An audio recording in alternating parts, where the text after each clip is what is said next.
Good afternoon or good evening, depending on where you might be. My name is Kevin Michael Grace, and this is the KMG show. So, yesterday was Joe Biden's time to shine. His attempt to become a modern Demosthenes. So, how did he do? Well, of course, the media will tell you that he did a fine job, and actually, I'm looking at a picture of his Joker face here on stage. He begins by talking about Ella Baker, a giant of the civil rights movement, who left us with this wisdom: give people light and they will find the way. Give people light. Those are words for our time. The current president has cloaked America in darkness for much too long. Not a lot of talk about empathy or democracy in this speech, which I don't know. It's a bunch of sentiments that one could find on Hallmark cards, actually. Too much anger, too much fear, too much division. Here and now, I give you my word. If you entrust me with the presidency, I will draw on the best of us, not the worst. I will be an ally of the light, not the darkness. It is time for us, for we, the people, to come together and make no mistake, united we can and will overcome this season of darkness in America. We choose hope over fear, facts over fiction, fairness over privilege. I'm a proud Democrat, and I will be proud to carry the banner of our party into the general election. So it's with great honor and humility I accept this nomination for President of the United States of America. But while I'll be a Democratic candidate, I will be an American president. I'll work hard for those who didn't support me, as hard for them as I did for those who did vote for me. All candidates indulge in this kind of rhetoric, which is mostly false, for the reason that partisan politics exists for the winners to reward their friends. I think everyone understands this. The Democratic Party, of course, gave up on the working class of America quite some time ago. And it is amusing, and not to say more than a little irritating, to see them pretend to care about Joe's six-pack. That's the job of a president, to represent all of us, not just our base or our party. This is not a partisan moment. Actually, it is a partisan moment by definition. This must be an American moment. It's a moment that calls for hope and light and love. Hope for our future, light to see our way forward, and love for one another. Well, I guess if Andrew Cuomo is the love gov, it seems that Joe Biden aspires to be the love prez. America isn't just a collection of clashing interests of red states or blue states. We're so much bigger than that. We're so much better than that. If one sought to boil down this speech to a sentence, it would be Trump. This is not who we are. You know, nearly a century ago, Franklin Roosevelt pledged the New Deal in a time of massive unemployment, uncertainty, and fear, stricken by disease, stricken by a virus. FDR insisted that he would recover and prevail, and he believed America could as well, and he did, and yes, we can as well. Actually, Roosevelt never succeeded in getting America out of the Depression. It was only World War II that ended the Depression, a war that Roosevelt sought assiduously and resulted in the deaths of 400,000 Americans. This campaign isn't just about winning votes. It's about winning the heart and, yes, the soul of America. Yes, Joe Biden, soul doctor. Winning it for the generous among us, not the selfish. Winning it for workers who keep this country going, not just the privileged few. At the time, yes, Joe is shortly to announce that he's going to be sending back all those big donations from the corporations. Winning it for those communities who have known the injustice of a knee on the neck. As a rather odd construction. For all the young people who have known only America being rising inequity and shrinking opportunity, they deserve the experience of America's promise. They deserve to experience it in full. By the way, the president who was most responsible for the orgy of greed on Wall Street was Bill Clinton, with his deregulation of financial institutions. You know, no generation ever knows what history will ask of it. All we can ever know is whether we're ready when that moment arrives. And now history has delivered to us one of the most difficult moments America's ever faced. Four historic crises, all at the same time. A perfect storm. See how many cliches we can work into this. The worst pandemic in over 100 years, the worst economic crisis since the Great Depression. Once again, this economic crisis is not the result of the COVID-19 virus. It is the result of blind panic among so many of America's governors and mayors. Oh, number 3 is the most compelling call for racial justice since the 60s. Ooh, remember the 60s? Wow, those were great times, weren't they?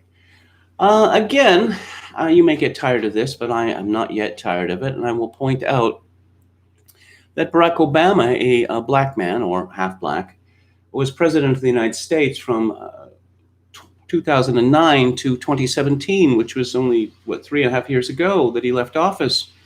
And for those same years, Joe Biden was vice president. What did they do with regard to the most compelling call for racial justice since the 60s? It's a reasonable question to ask. In fact, it's one that demands asking. Did this crisis, this racial justice crisis, did it come out of nowhere in 2020? Because the death of one man at the hands of police affects a few people directly, but in the great scheme of things, it is not particularly important. Why has this become so important in 2020? Well, the obvious answer is that the elite had decided to use this as a tool to destabilize America, to oust Trump. Oh, and what's number 4? The accelerating threats of climate change. Climate change is so 2019. We actually have what the climate emergency zealots want. They wanted, if you think that COVID-19 panic was bad, wait and see what happens if anything actually serious is done about climate change. Elections are important for years. As many have said, America is at an inflection point, time of real peril, also extraordinary possibilities. It's a path of becoming angry, less, more divided, a path of shadow and suspicion, or we can take a different path together, take this to heal, to reform, to unite, a path, hope, and light. Yes, thank you for that, Pastor Biden. This is a life-changing election. This will determine what America is going to look for a long, long time. Again, they say that every 4 years. Character is on the ballot. Compassion is on the ballot. Decency, democracy, they're all on the ballot. Who we are as a nation, what we stand for, and who we want to be, that's all on the ballot. And the choice could not be more clear. No rhetoric is needed, but you're going to keep on speaking. Right, Joe? Yes. Just judge this president on the facts. 5 million Americans infected by COVID-19. Just judge this president on the facts. 5 million Americans infected by COVID-19. More than 170,000 Americans have died. And that's Trump's fault? Is it? How? How exactly is it fault? Well, he'll have a little more to say about that.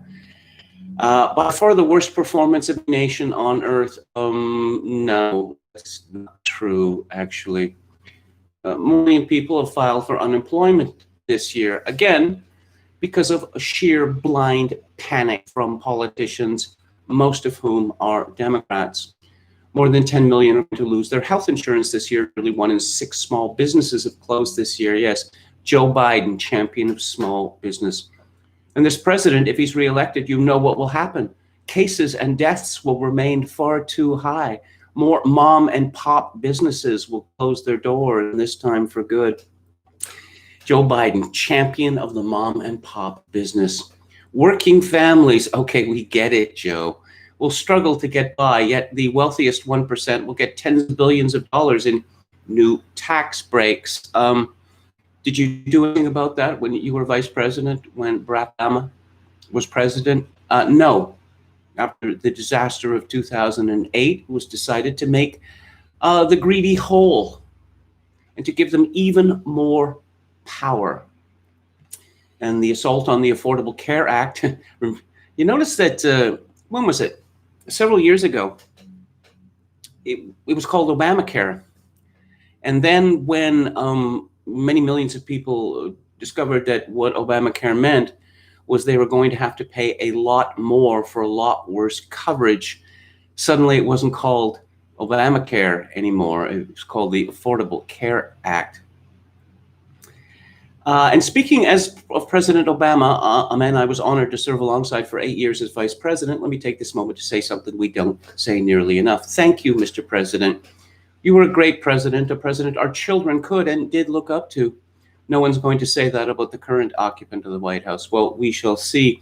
So Obama was a great president. What did he accomplish? Seriously, what did he accomplish? There's Obamacare, and their reviews on that are mixed. And I suppose there's the deal with Iran, but that fell through. I mean, what else is there?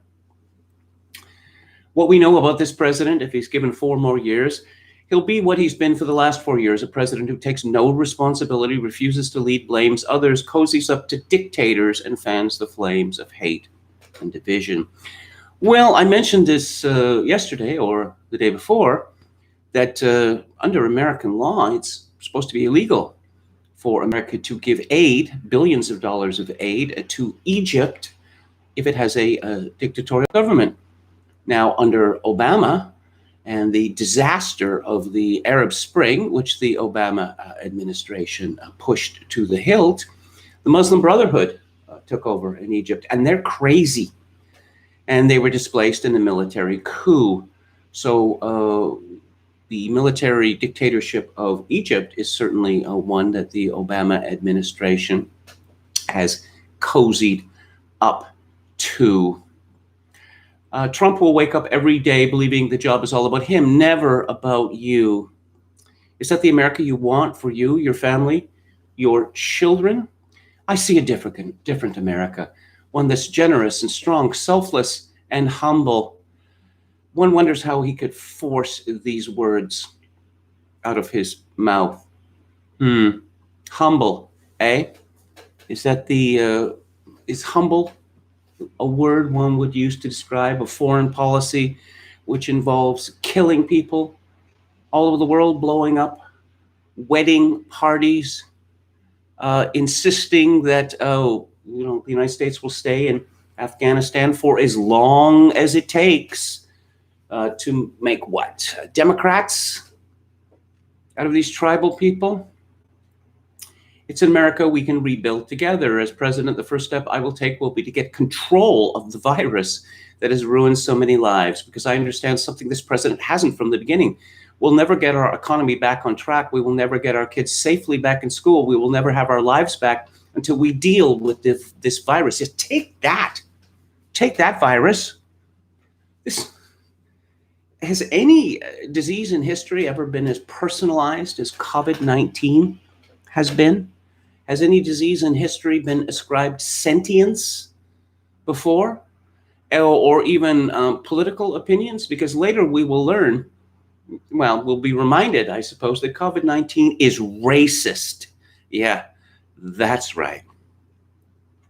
The tragedy of where we are today is that it didn't need to be this bad. Just look around. It's not this bad in Canada or Europe or Japan or almost anywhere else in the world. Well, it was pretty bad in Italy. And it's pretty bad in Britain because of Boris Johnson's utter incompetence. As far as Canada goes, I would say that, well, demographically, in terms of health, Canada is in a much better position than the United States is. Also, we are not juicing the stats the way that the Americans are. And the president keeps telling us the virus is going to disappear. He keeps waiting for a miracle. Well, it is disappearing, and it has practically disappeared. Well, I have news for him. No miracle is coming. We lead the world in confirmed cases. America is it's a big country with a lot of people in it. And I don't know, would you trust numbers coming from China or Russia? I certainly wouldn't. We lead the world in deaths. Our economy is in tatters, with Black, Latino, Asian American, Native American communities bearing the brunt of it. You see, it's a racist disease. That's probably why Trump isn't doing anything to stop it, because he admires the racism of COVID-19. As for Asian Americans bearing the brunt of this, this is the first time I have seen that claim made. As for Black, Latinos, and Native Americans, well, this is well known. They're not in good health. And they're not in good health for various reasons, but the main one being is they eat too much, far too much, which leads to diabetes and heart disease. And after all this time, the president still does not have a plan. Yes, plan for eliminating COVID-19.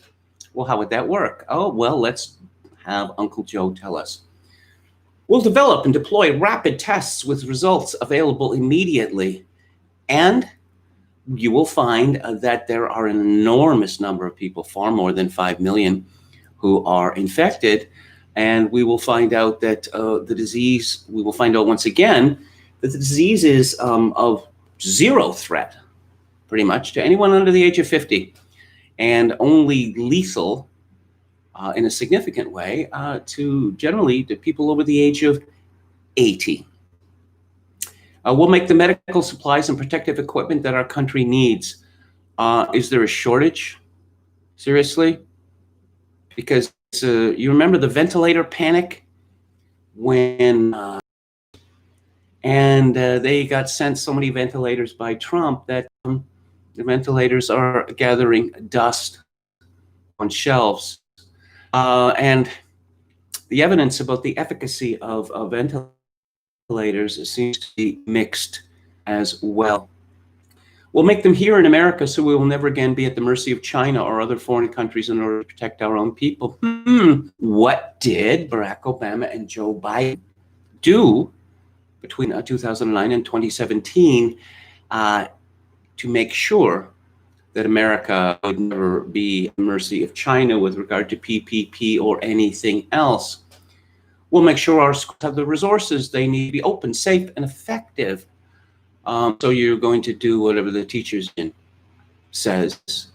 And it's pretty clear that teachers unions have decided that teachers don't want to teach because, after COVID-19, it's going to be flu season. Flu kills people. I mean, can one justify the existence of schools? All hundreds of little disease machines? I mean, it's too much of a sacrifice to ask for teachers, to have anything to do with children. We'll take the muzzle of our experts. Yeah, that is a poor word choice, because in that same paragraph, he lets us know that he intends to put a muzzle on America, every one of them. So the public gets the information they need and deserve, honest, varnished truth. They can handle it. I'm not so sure about that. I'm not so sure about that at all.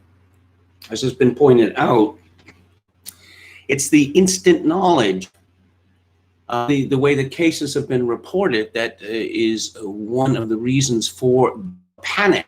Oh my God, I have X number of new cases today. Yeah, but it's not today, because these results come in at various times and are then collated. And once again, the fact that the vast majority of people with COVID-19 are not cases in the traditional sense because they're not getting any treatment for this because they don't need treatment. Let's see. We'll have a national mandate to wear masks, not as a burden, but as a patriotic duty to protect one another. Yes, wear a mask or you're anti-American. Wear a mask or you're a traitor. In short, we'll do what we should have done from the very beginning. Democratic governors across America, were they mandating masks from the beginning? And no, they were not.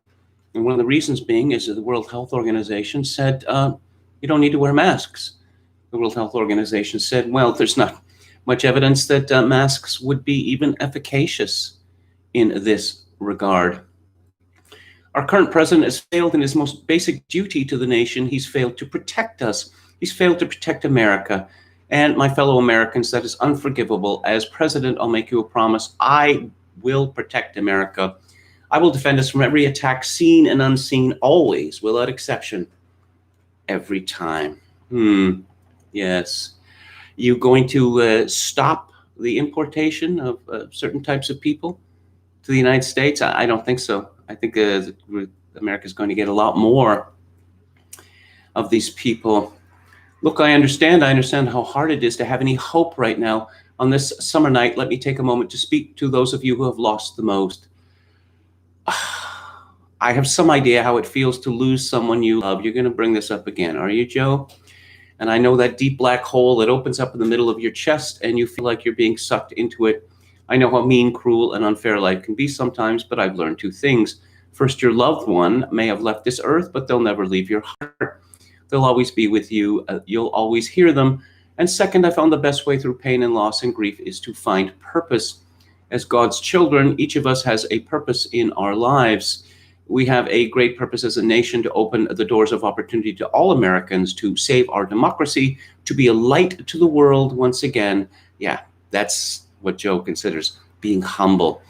And finally, to live up to and make real the words written in the sacred documents that founded this nation, that all men and women, that's not what it says in the sacred documents, are created equal, endowed by their Creator with certain inalienable rights, among them life, liberty, and the pursuit of happiness.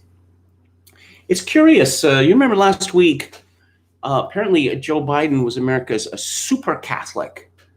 But you see how delicately he skirts around the question of his own religious belief, if in fact he has any.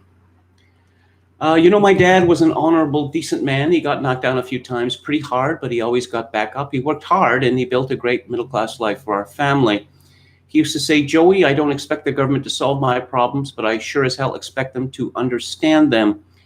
And then he'd say, Joey, a job is a lot more than a paycheck. It's about your dignity. It's about respect. It's about your place in the community. It's about being able to look your kid in the eye and say, honey, it's going to be okay, and mean it. I've never forgotten those lessons. Wasn't it President Obama who was talking about the necessity of learning to code? What did the Obama administration do in protest against the so-called gig economy, the end of careers? Apparently, Joe Biden, he grew up in a great middle-class family. What has changed in America since the time that Joe Biden grew up? Well, essentially what's changed is that government embraced the idea of efficiency, that the free market was in fact sacred, and that businesses, particularly the biggest businesses, should be able to do as they please, and that it would be unreasonable to expect businesses to have loyalty to their workers, to their communities, to even their countries. That's why my economic plan, Biden continues, is all about jobs, dignity, respect, and community. Together we can and we will rebuild our economy. And when we do, we'll not only build back, we'll build back better. That's a dog. That slogan is a dog. But I guess you're stuck with it. with modern roads, bridges, highways, broadband, ports, and airports as a new foundation for economic growth, with pipes that transport clean water to every community, with 5 million new manufacturing and technology jobs. Oh, how are you going to create 5 million new manufacturing and technology jobs? And how was that figure arrived at? So the future is made in America with a healthcare system that lowers premiums, deductibles, drug prices. Did the Obama-Biden administration take on big pharma during the 8 years it was in power? No, it did not. There's not a single thing American workers can't do, and where cost doesn't prevent young people from going to college and student debt doesn't crush them. Student debt.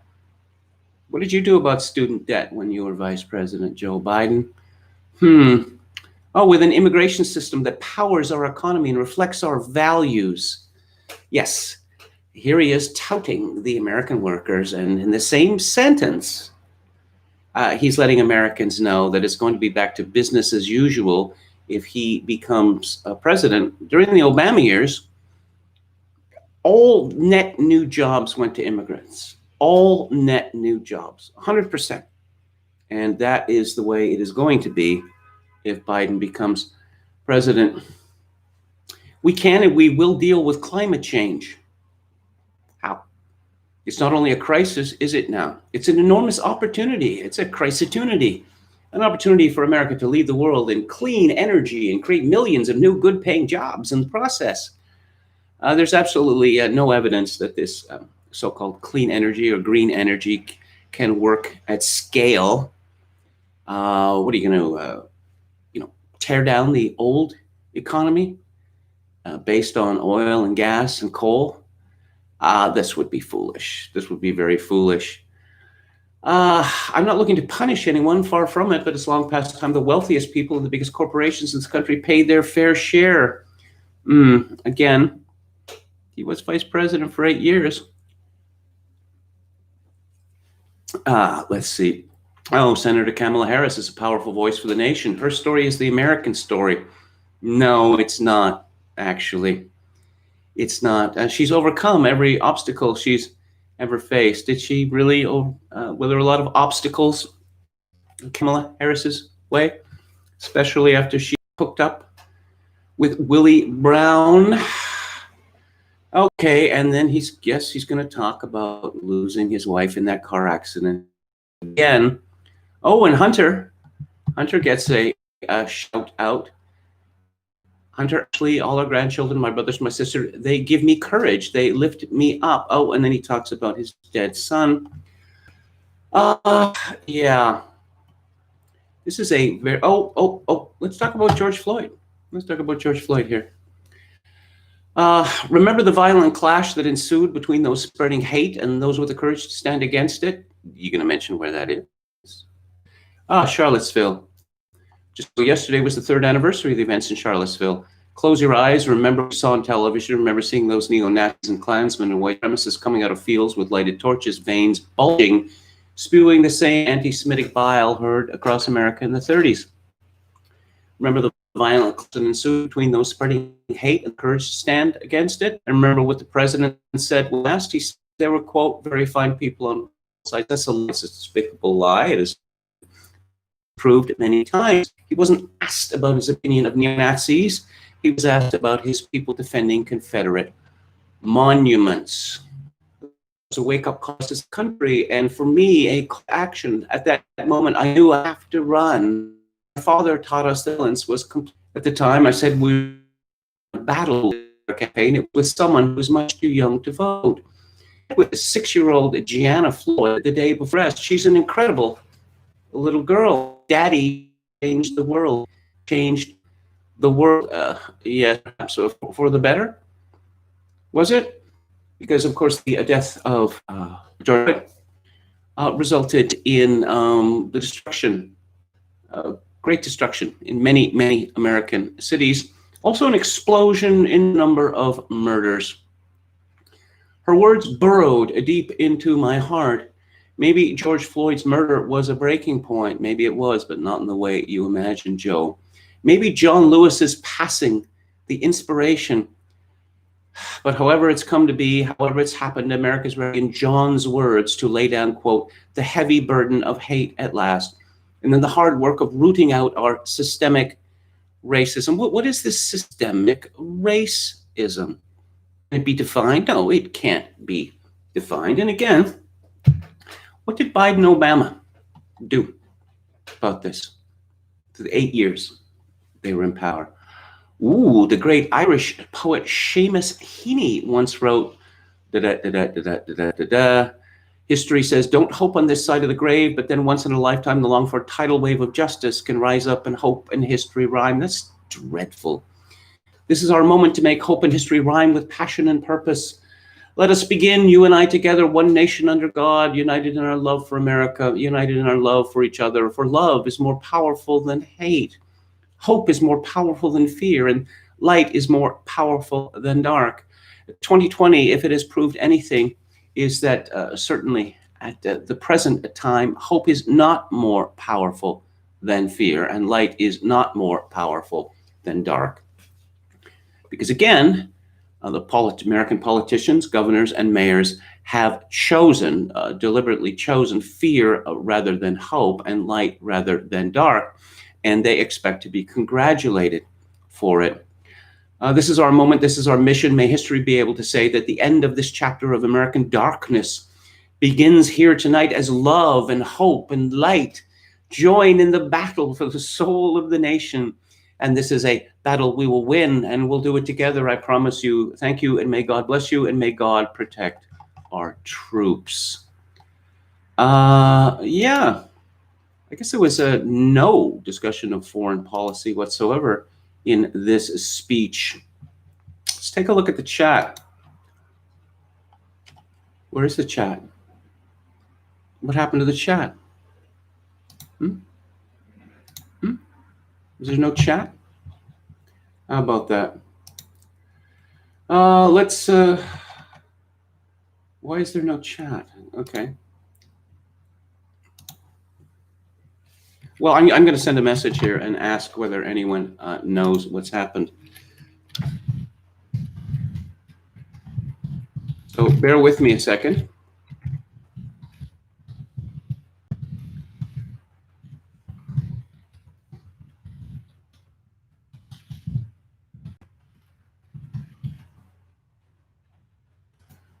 Okay, well, I don't know what the problem is, but I will forge on ahead. I suppose, yes, Joe Biden, miracle worker. This is from the Associated Press. In moving speech, Boy says Biden helped him overcome stutter. Even in a week filled with emotional endorsements of Joe Biden, Braden Harrington stands out. The 13-year-old boy sat in his home speaking to a cell phone camera and reading carefully from a piece of paper. He looked up and told the world how the former vice president, by speaking about his own experience, had helped him overcome a difficult challenge. We stutter, Braden said in a video that aired Thursday, shortly before Biden accepted his party's nomination. The Concord, New Hampshire teen got stuck briefly on the S sound and bravely worked his way through the word. His face showed strain, but also determination to force out the sound. I am not seeing any chat. It says live chat on the right, and there is nothing there. If I click on these dots here, participants, pop out chat. Pop out chat? What is that? Oh, okay, here we go. I've got it working on the pop out chat. I'll go to the chat in a minute, but I want to finish this story. Joe Biden, what is he going to? Is he going to enable the blind to see and the lame to walk? It's really amazing to hear that someone became vice president despite stuttering. Braden said he told me about a book of poems by Yeats that he would read out loud to practice. Okay. Perhaps Joe Biden was reading a book of poetry by Yeats. I don't think he was. We know that Joe is a notorious liar. But yes, he healed a little boy. And now I will look at the chat. Again, where did the pop-out chat go? Okay. Canada has little or no influence in Canada's economy. Actually, it does. It has increasing influence. It's been buying up the oil and gas sector for decades. William Hicks, I think he said that he wired up certainly better, but still buffers a bit. Nothing's perfect. Is that a South Park tie Kevin is wearing? Yes, it is. Chokokin 666, Bush led an administration that were bona fide genocidaires and torturers, yet there was never this level of vitriol. I suppose there was never that level of vitriol because, the Bushes are part of the government party, and Trump is not part of the government party. There's just this tremendous fear that if things were going to be done differently in America, a lot of people were going to lose out. A lot of rich and powerful people were going to lose out because the status quo is, they're rent seekers. And they feared that this would no longer work anymore. All Western politicians seem to be incompetent, says Claire Kaw. De Boreas, Canada's my summer residence from now on. Greatest guys. All this vying for the greatest victimhood status. Mike F., the virus will quit right after Biden's elected, just like how in 1981 Iran released hostages when Reagan took office. Well, no, I mean, yes. If Biden wins, we're going to be hearing a lot less about the virus. Although I have to say, the public health authorities have been so emboldened that they may not give up so easily.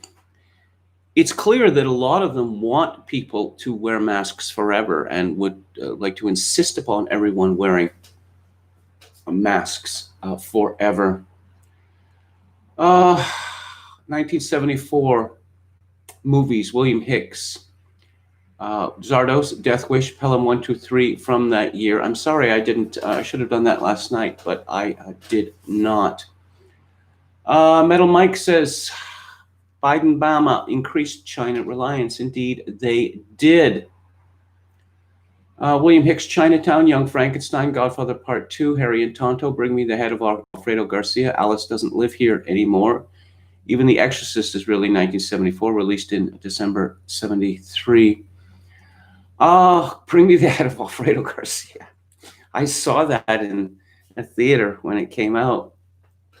And I came out thinking, what did I just watch? I guess I saw it on television a couple of years ago, and my experience was much the same. That after it was over, I thought, what did I just watch? Metal Mike says, are you kidding? Canada has been flooded with Chinese goods. 90% of everything here is made in China. Our manufacturing has crumbled. Yes, there is very, very little that Canadians make anymore. We don't even make our own beer. Despite, Canadians like to boast about how, beer is the national beverage and Canadians are all about beer. You have to go down to, I believe, 17th or 18th on the list of most popular beers by volume before you come up with one which is actually owned by Canadians. Anne Run says, Chinatown better than Godfather 2. I quite like Chinatown. I don't know that I'd say that it's better than Godfather 2. Jim Smith, the kind of rationalizations the communists always came up with to gain support for horrid policies. Battleship Potemkin. Canada is dying quickly, says Metal Mike. I'm going to be talking about Canada a little later. I've been putting off talking about Canadian stories because it is really so depressing. But I will deal with it here. Metal Mike, Trump has done it already. Is there a 50% tariff on every single Chinese import? No exceptions. Canada is not dying at all, says De Boreas. Fantastic country, up 25 to 40% GDP next 10 quarters. No. I suppose, as I mentioned before, government inputs are counted as part of GDP. At the time when Alberta was collapsing after the 2014 collapse in the price of oil, and the NDP government just borrowed so much money that Alberta was rated as Canada's fastest growing economy. But it's all borrowed money. The very basis of the Canadian economy has pretty much been eliminated. Maybe the GDP is not an accurate indicator of what is happening, says Metal Mike, and I think that is absolutely true. I think it is absolutely true. Canadian dollar will go nacho, says De Boreas. The Canadian dollar is so low compared to the American dollar, more than a 30% discount.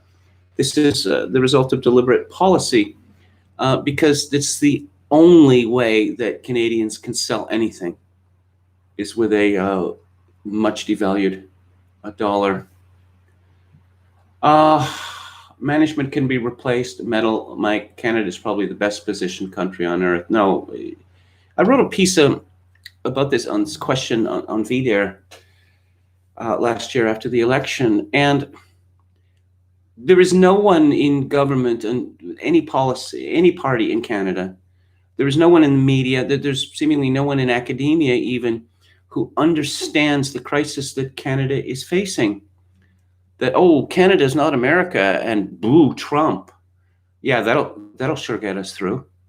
Well, with the oil and gas industries largely destroyed, with the mining industry stymied, well, there's no more certainty of title left in Canada because of an insane Supreme Court that awards consultation powers to natives without specifying what they are.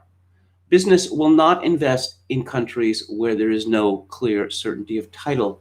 And that is the situation in Canada now. We've been badly managed since the 1970s, says Metal Mike. Yes, I would agree with that. But I mean, I would say that the crisis in Canada began under Lester Pearson, the KGB agent who was president, Prime Minister from 1963 to 1968. That what was Canada about? Well, Canada was a British country by culture, except in Quebec. And Pearson and then Trudeau decided to destroy this, to deliberately destroy Canadian culture. I suppose the idea was that a new Indigenous Canadian culture would arise to fill the vacuum. No, the vacuum was filled by America. Have you seen the before picture of Michelle Obama? I've seen many pictures of her, some of which may have been altered. Young Earth, who do you think will win the Conservative leadership in Canada? I'm just going to go with Peter MacKay because he is the best known candidate. You know, he's been a cabinet minister. I don't think that it matters. I don't think that it matters at all, for the reason that what are the Conservatives pushing in Canada? Okay, Trudeau is corrupt. Well, he is corrupt. But is the Conservative government going to be any different in that regard? Canada is a corrupt country, and it is run largely for the benefit of companies like Power Corp and Bombardier, and for the McCain and Irving families, to give 4 examples. But the Conservatives are all about free enterprise. And that is not a message, that's a message that very few people are interested in. Because if they thought about this for any length of time, they would understand that the mantra of free enterprise led to the disaster of 2008. And it led to a situation in which young people are told, don't expect to have a job. Oh, you'll have dozens or hundreds of jobs. Oh, maybe you should rent out your apartment, an Airbnb, et cetera, that free market has come to be seen as ruthless efficiency that benefits the 1% and imperils everyone else. The working man in Canada has been stiff, says Metal Mike. Yes, wages proportionate to inflation for working men in Canada It's actually declined since the 1970s. Okay. Why can't you see the chat? I don't know, but I've got it in a separate box here. Molson and Labatt's. Molson is owned by Coors, which is an American company, and Labatt's is owned by InBev, which was a Belgian company, but is now, I believe, a Brazilian company. Tim Hortons, of course, is owned by a Brazilian hedge fund. Tim Hortons is, oh yes, hockey. Tim Hortons, double-double.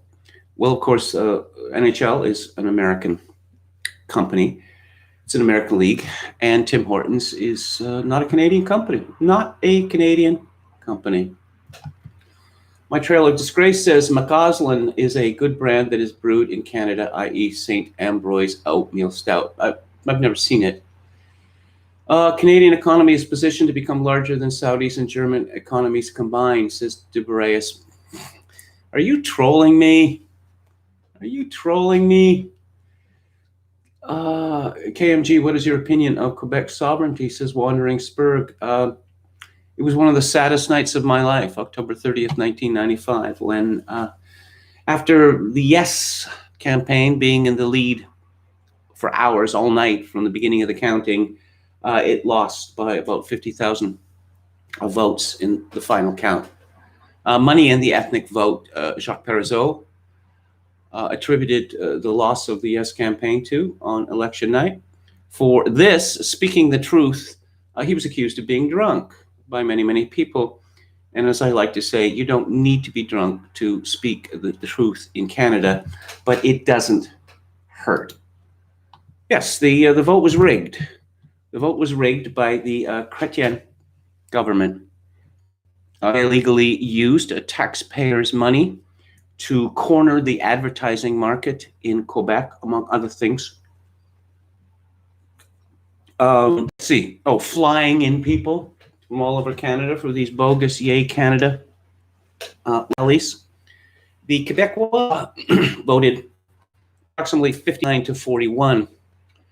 The rest, that is to say, the Anglophones and the so-called allophones, those whose chief language is neither English nor French, voted about 95% no. And why would they do this? Because they were terrified of losing the government gibs that they would get. They were terrified that their superior position in Canada, as guaranteed by Section 15.2 of the affably named Charter of Rights and Freedoms, would no longer apply to them. Okay, so let's get back to the show. 5:30, I'm going to be, is it frozen now? Okay. At 5:30, I'm going to be discussing Piers Paul Reed's book, The Dreyfus Affair. And let's see what Jim Kunstler has to say about the DNC. And so the Party of the Resistance has completed its solemn 4-day confab of info ceremonials and sent forth its primero ingenioso hidalgo, Joe Biden, on his limping horse of platitudes, armored by news media hosannas, a saintly woman of color at his side to assist, tilting onward with his lance of moral instruction to bring love, hope, and light to a world darkened by the shadow of Maga Diablo, Trump the Terrible. Plus, Joe promised to stop COVID-19 and cure cancer. The convention organizers contrived a schedule Thursday night that put Biden before the cameras until 11 o'clock, preceded by a cavalcade of his full primary election rivals and family members pouring soporific encomiums to a tinkly, treacly musical soundtrack, aiming apparently to lull as many viewers as possible to sleep before the speech. But finally, the candidate appeared out of the studio mists and hid himself ably reading from the Jumbotron teleprompter, while his handlers cringed off stage in little pools of flop sweat. The speech itself was wholly an invocation of righteousness in opposition to the manifest evil as represented by the current occupant of the White House. The question is, how many voters actually believe that when the Party of the Resistance tacitly supports mobs looting, shooting, and burning across the land? Earlier that day, the terrible Trump sailed forth diabolically to Joe Biden's place of birth, Scranton, Pennsylvania, where he inveighed against the crazy people on the other side. He had a point. The Democrats are crazy people with a mostly crazy policy program, which a large number of non-crazy Americans actually see what it is, the drive to run America on sheer coercion, pitting the supposedly unprivileged against the supposedly overprivileged, telling everybody what to think and punishing all non-correct thinkers. The catch is that life in this country has gotten a whole lot harder for everybody economically, and before long, matters may turn quite desperate. So will the months and years ahead become a fight over the table scraps of the bygone 20th century banquet with dreadful racial overtones, mobs rioting and battling in the streets? The Democrats have not called off their war dogs, and really everybody is aware of that. Antifa rioters have insulted the public order for 80-some nights in Portland, while the Democratic mayor, Ted Wheeler, and the Democratic governor, Kate Brown, are nothing to stop it. Similar campaigns against civil order are run by Democratic mayors Lori Lightfoot and Bill de Blasio in New York City, to the degree that these places may never return to the old normal. Mayor Jacob Fry allowed social justice mobs to burn down Minneapolis, leading the city council to logically propose abolishing the city's police force. The Democratic regime in California used hordes of the mentally ill homeless to prod its productive citizens to flee the state. Baltimore, Philadelphia, St. Louis, Richmond, Louisville all yield to Democratic Party-inspired violence and anarchy. For Biden, the party's Don Quixote, and his sidekick Harris, yesterday with all of its infrastructure glitz will be the apogee of the campaign. Antifa is promising a big Saturday night of good trouble in Portland to end the week. The NFA Black paramilitary gang is promising a show of armed resistance at the Louisville racetrack at the rescheduled September 5th Kentucky Derby. Last time the group came out in late July, they accidentally shot 3 of their own troops.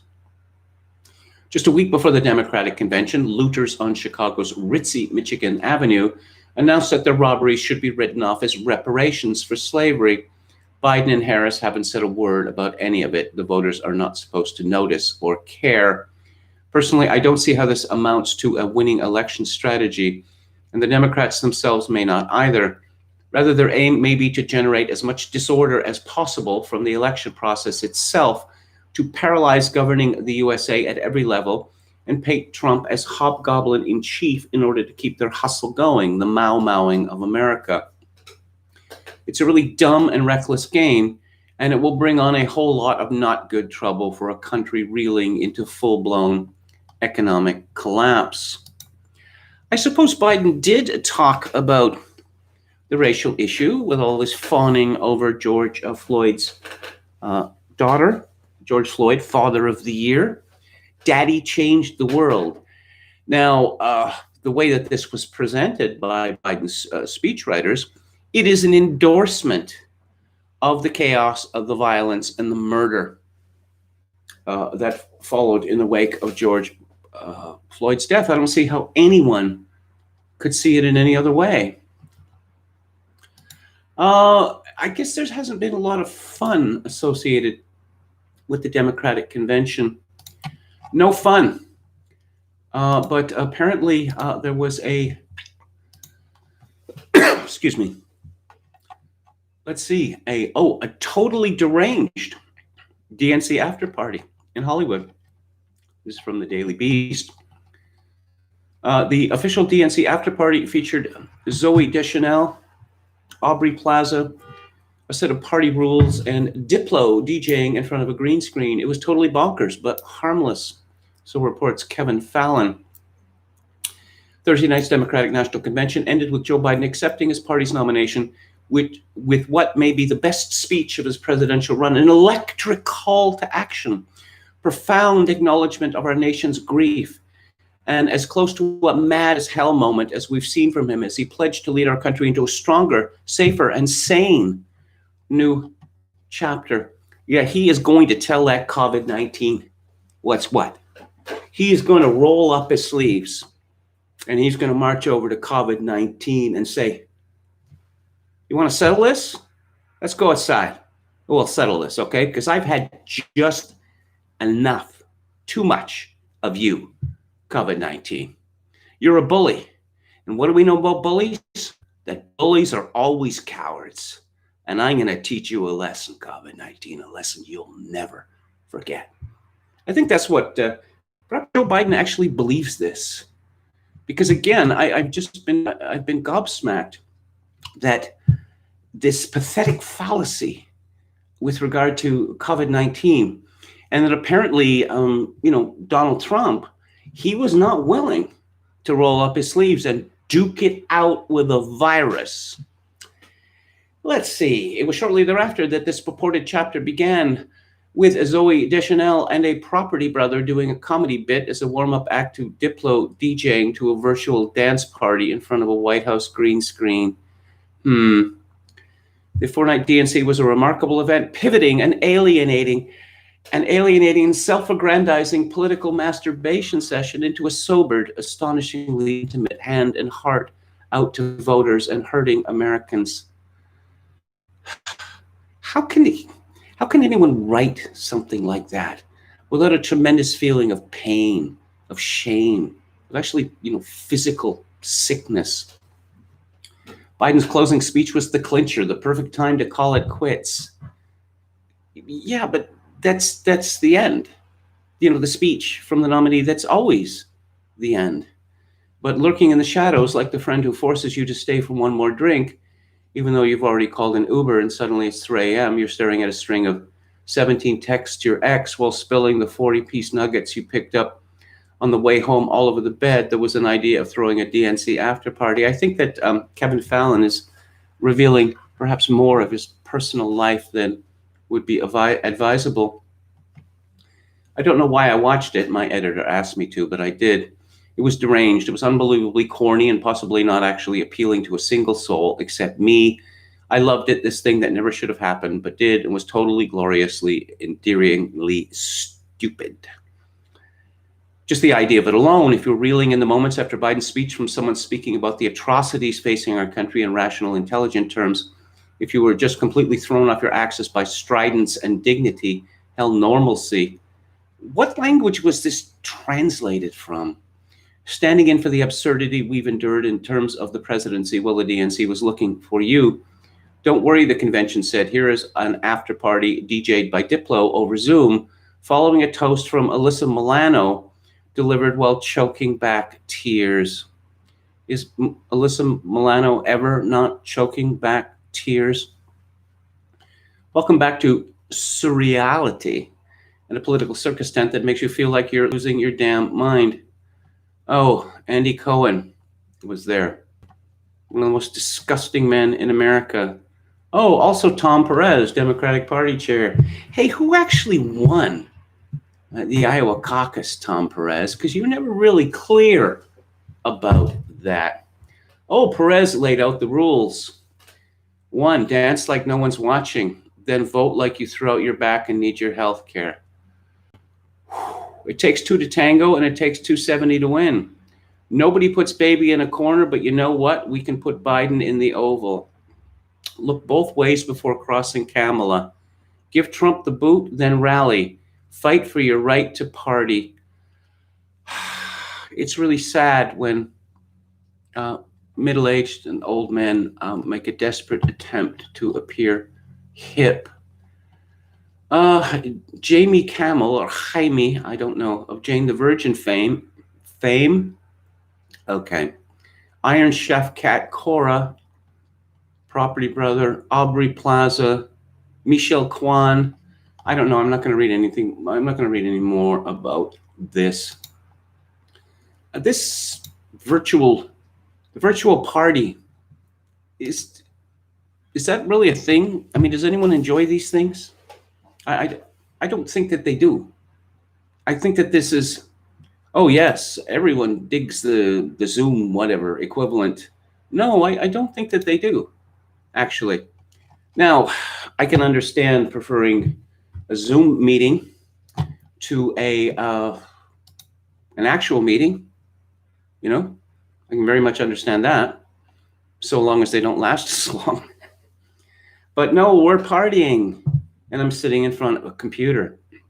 Yeah, that's how people like to party now, apparently. And here's a story about projection from DNYUZ. Facebook braces itself for Trump to cast doubt on election results. You know what this tells me? That the Democrats are planning to contest the election. I think they're going to argue that since Trump is evil incarnate, he wasn't supposed to win in 2016, that Putin stole the election, or Trump stole it at the behest of Putin, for Putin. Now it's 2020, and if Trump wins again, then this will not stand, because Trump is evil incarnate, and he obviously stole this election on behalf of someone or other. I don't know, maybe Russia again, and so he cannot be allowed to be president. I really think that this is what the Democrats are planning. Facebook spent years preparing to ward off any tampering on its site ahead of November's presidential election. Now the social network is getting ready in case President Trump interferes once the vote is over. Interferes by what? Trying to stop ballot stuffing? Employees at the Silicon Valley company are laying out contingency plans and walking through post-election scenarios that include attempts by Trump or his campaign to use the platform to delegitimize the results. People with knowledge of Facebook's plans said Facebook is preparing steps to take should Trump wrongly claim on the site that he won another 4-year term, said the people who spoke on the condition of anonymity. Facebook is also working through how it might act if Trump tries to invalidate the results by declaring that the Postal Service lost mail-in ballots or that other groups meddled with the vote. Katie Lang, who apparently is still performing, she sent out a tweet a few days ago with a picture of mailbox. Yeah, a mailbox, a USPS mailbox, because it turns out the USPS is the most admired institution in the United States of America. So what it said on this mailbox on Katie Lang's tweet was, "This machine kills fascists." Yeah, that's right. The old Woody Guthrie thing. Woody Guthrie had it on his guitar, and Joe Strummer of the Clash had it on his guitar. Now a mailbox, because I don't know, mailboxes are the new Martins, the new Telecasters. maybe rich people, instead of spending hundreds of thousands of dollars for some guitar that Jeff Beck once played, they'll start paying top dollar for vintage mailboxes. And we know that this is a very serious thing because there is a story in the New York Times. Facebook braces itself for Trump to cast doubt on election results. Doesn't this sound like exactly the same story? Actually, it appears to be exactly the same story. It's written by two people, Mike Isaac and Shira Frankel. Okay, let's see. Facebook may be in an especially difficult position because Zuckerberg has said that the social network stands for free speech. Unlike Twitter, which has flagged Trump's tweets for being factually inaccurate and glorifying violence, they just can't stop lying. They can't stop lying. Trump said that if this insurrection in the streets of America didn't end, he would send in troops. And then these people would learn, physically the cost of their actions. And this was seen as Trump glorifying violence. As I say, similar to the story that, Trump, he praised neo-Nazis and Klansmen at Charlottesville. He did no such thing. But, never mind that. Let's see. Reuters reports today U.S. schools revamp curricula in response to Black Lives Matter. Now, what I've heard from Americans for decades now is that, what did you learn in school today? Rosa Parks. Didn't you learn about Rosa Parks in school yesterday? Yes, every day is Rosa Parks Day. Oh, and next week we're talking about the Underground Railroad. And, apparently there's not enough black talk in American schools. That is not what I have heard John Marshall keeps a picture of Breonna Taylor in his office at the headquarters of Kentucky's largest school district, a visual reminder, he says, of the need for curriculum changes that better honor and focus on Black stories. Taylor, a Black emergency medical technician, spent her senior year of high school at Kentucky's Jefferson. Wait. Oh, okay. This story is very badly edited. Who is this? Okay. All right. Taylor was shot dead by police officers in March. Her death and that of George Floyd, killed by Minneapolis police in May, and others have set off a national, wait for it, reckoning over race and race relations. No criminal charges have been filed against the officers involved in Taylor's death, infuriating many in the school district, where a majority of the nearly 100,000 students are students of color. We're not just talking about a couple of lesson changes, said Marshall. We're getting to the quintessential work of trying to put race, equity, and inclusion inside of our curriculum. So therefore, an education at this school district, Jefferson County, is going to be even more useless than it is already. From the LA Times, attorney for Minneapolis police officer says he'll argue George Floyd died of an overdose and a heart condition. The public quickly reached its verdict. Minneapolis police killed George Floyd. Video seen around the world shows him on the pavement, his neck pinned beneath the knee of Officer Derek Chauvin, pleading for his life. I can't breathe until his body goes limp. Two autopsies concluded that the death was a homicide. Chauvin was charged with murder, and three other officers were charged as accomplices. A lawyer for Lane, one of the charged, laid out for the first time what he said would be a central feature for the defense. None of these guys, even Chauvin, actually killed him. He killed himself. Free to speak publicly since the judge lifted a gag order on all parties in the case late last month. Gray said he plans to argue that Floyd died from an overdose of the powerful opioid fentanyl and an underlying heart condition. We're going to show that my client and the other cops were doing their jobs, he said. The defense will be based on toxicology and autopsy reports, as well as recently released police body camera footage. The body camera videos show that well before Floyd was pinned to the ground, he told the officers at least 6 times, I can't breathe.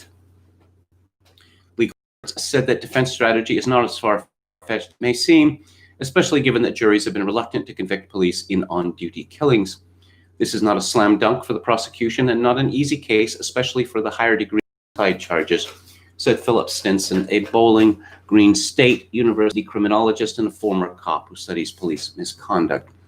If this case goes to trial and an officer testifies on his own behalf, it is possible there is reasonable doubt there for jurors.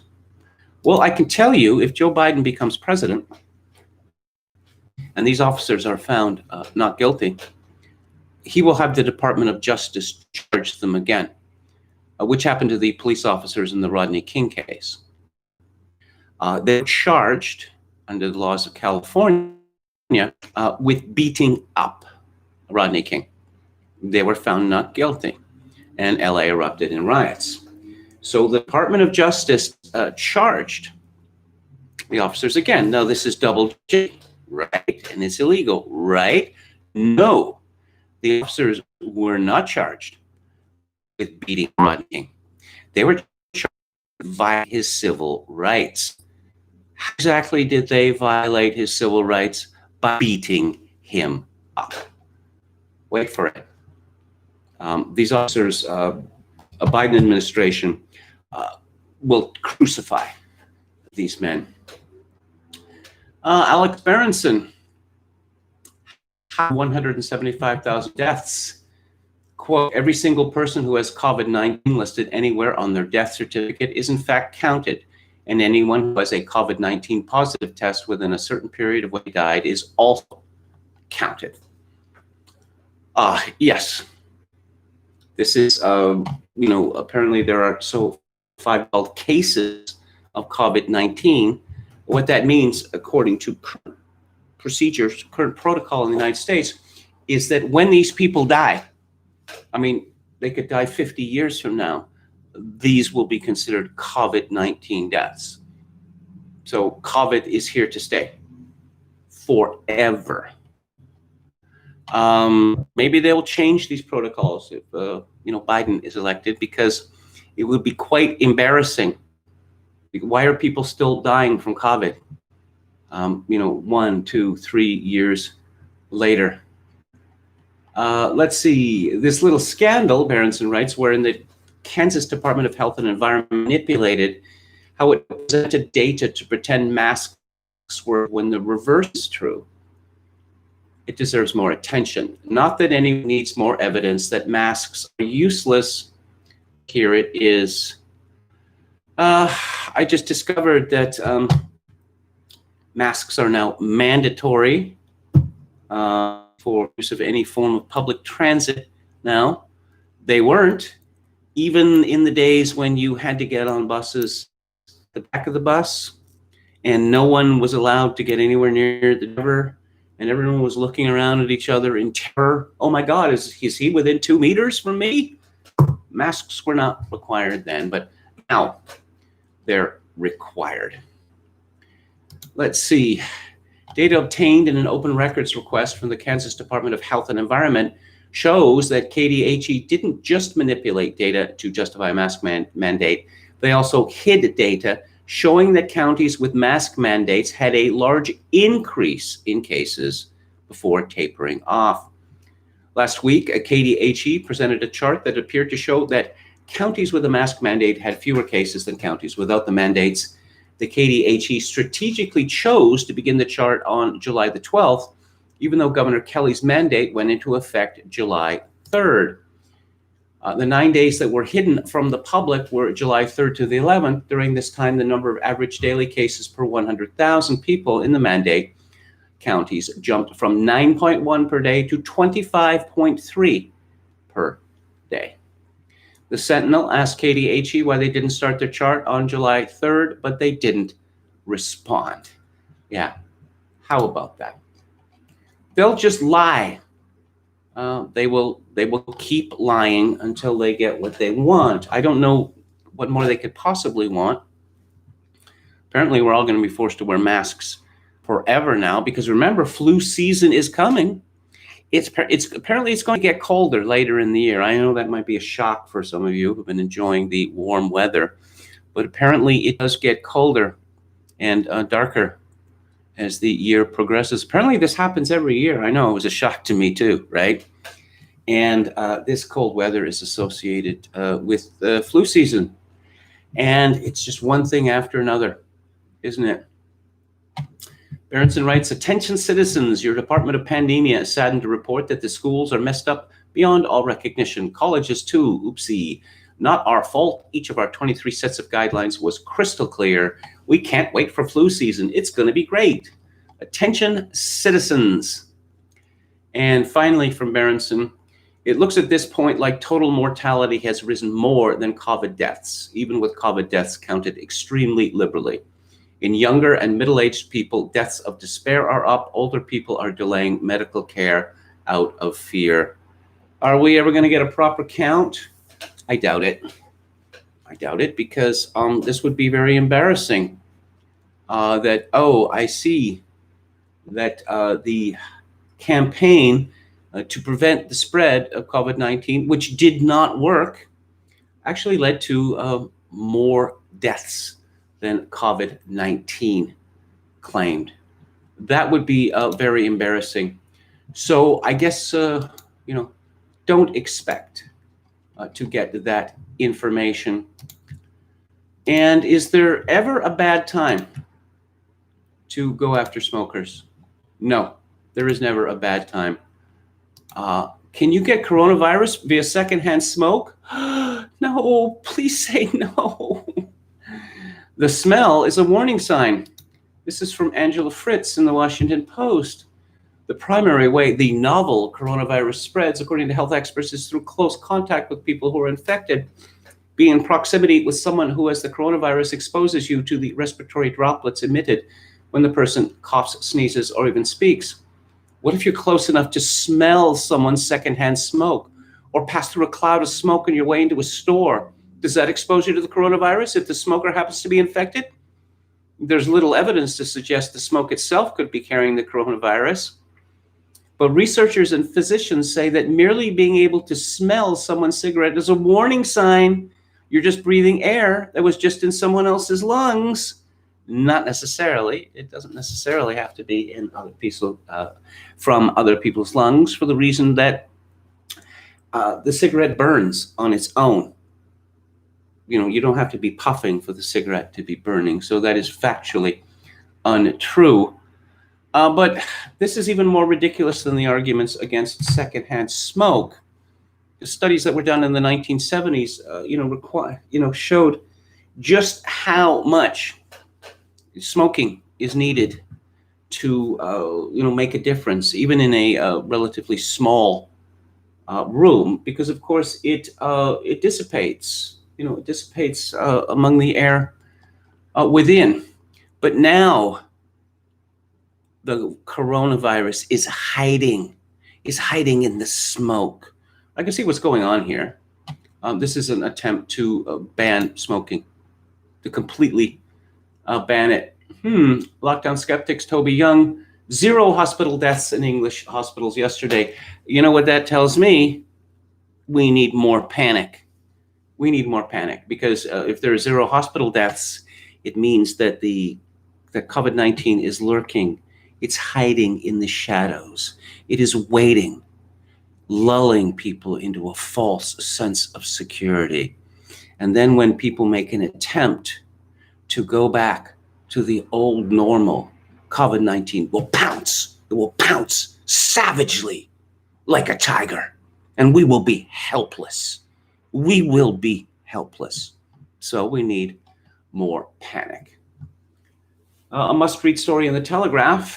According to an analysis done by SAGE, people admitted to hospital in March and April were counted as COVID admissions if they'd ever tested positive for the disease, regardless of how much time had elapsed between the test and the admissions, and regardless of the actual reason that they were being admitted. Yes. So what if you broke your foot and you went to the hospital and you had COVID? This would be counted as a COVID admission. How about that? There's a nice story in the East Anglian Daily Times about a parish council that was forced to hold a meeting in a car park because 4 of its members can't use Zoom. I saw a couple of days ago, it's been raining for the past couple of days, but this was a lovely sunny day. 2 people, a man and a woman, in a Mercedes convertible. So they were driving down the street in a Mercedes convertible with the top down, and they had masks on.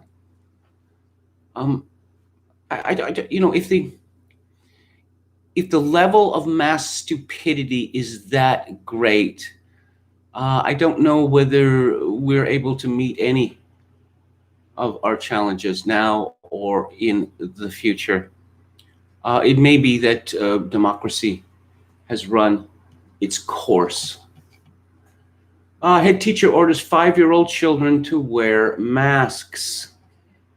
They're already, I'm looking at a picture, they're sitting at desks which have been made into cubicles, okay, wrapped around the desk. So they're already enclosed, and now they're going to put masks on them. Let's see. Warren Harrison, Chief Executive Officer of the Premier Academy's Eaton Mill Primary School in Bletchley, issued the order in a newsletter to parents on Monday. He had previously warned parents that if they're not taking COVID-19 seriously, they need to find another school, advising them to maybe try Hogwarts. What's the proper punishment for this creep, Warren Harrison? I'll have to think about this. In his newsletter, Harrison slams the government for doing everything on the hoof and says the Premier Academy is acting with common sense, logic, and reason in its face mask initiative. This is against the UK government's guidelines. Won't stop them, of course. Best hope is if a parent brings a lawsuit against the school. Okay, so let's get to Canada here. Let's get to Canada. And Chrystia Freeland's golden opportunity. Chrystia Freeland, some of you may have seen her on the McLaughlin group. She was a senior journalist and manager at Thomson Reuters. She is a very small woman, and she speaks like a little girl in a sing-song little girl's voice. It is very disconcerting.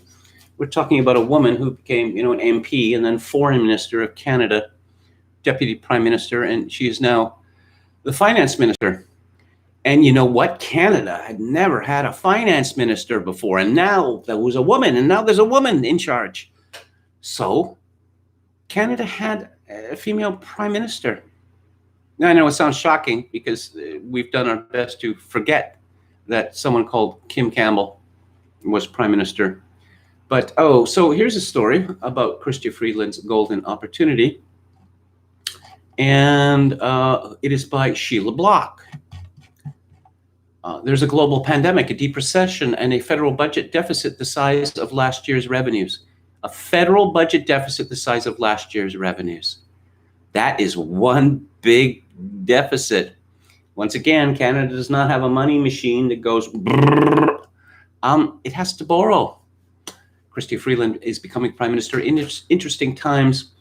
To make matters even more interesting, the country is divided, like so many times in the past. It's divided along political lines with a minority government and 5 parties jockeying for position in the House.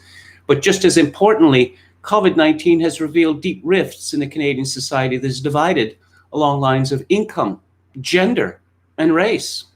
It's also divided by geography, but I guess that Sheila Block is not interested in that.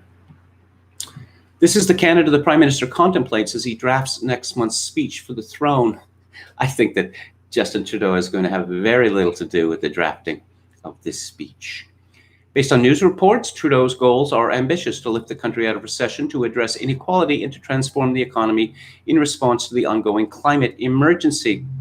Minister Freeland's job is to finance those plans. How to figure out how to do so? She must begin with an assessment of where we are now. Isn't it obvious to everyone? Shouldn't it be obvious to everyone that if there is less money, if there is far less money, then obviously there's going to be, no money available to toss around to fix equality. The only way that this money could be tossed around would be to borrow even more or to punish some people. And I think we know which route the government is going to go.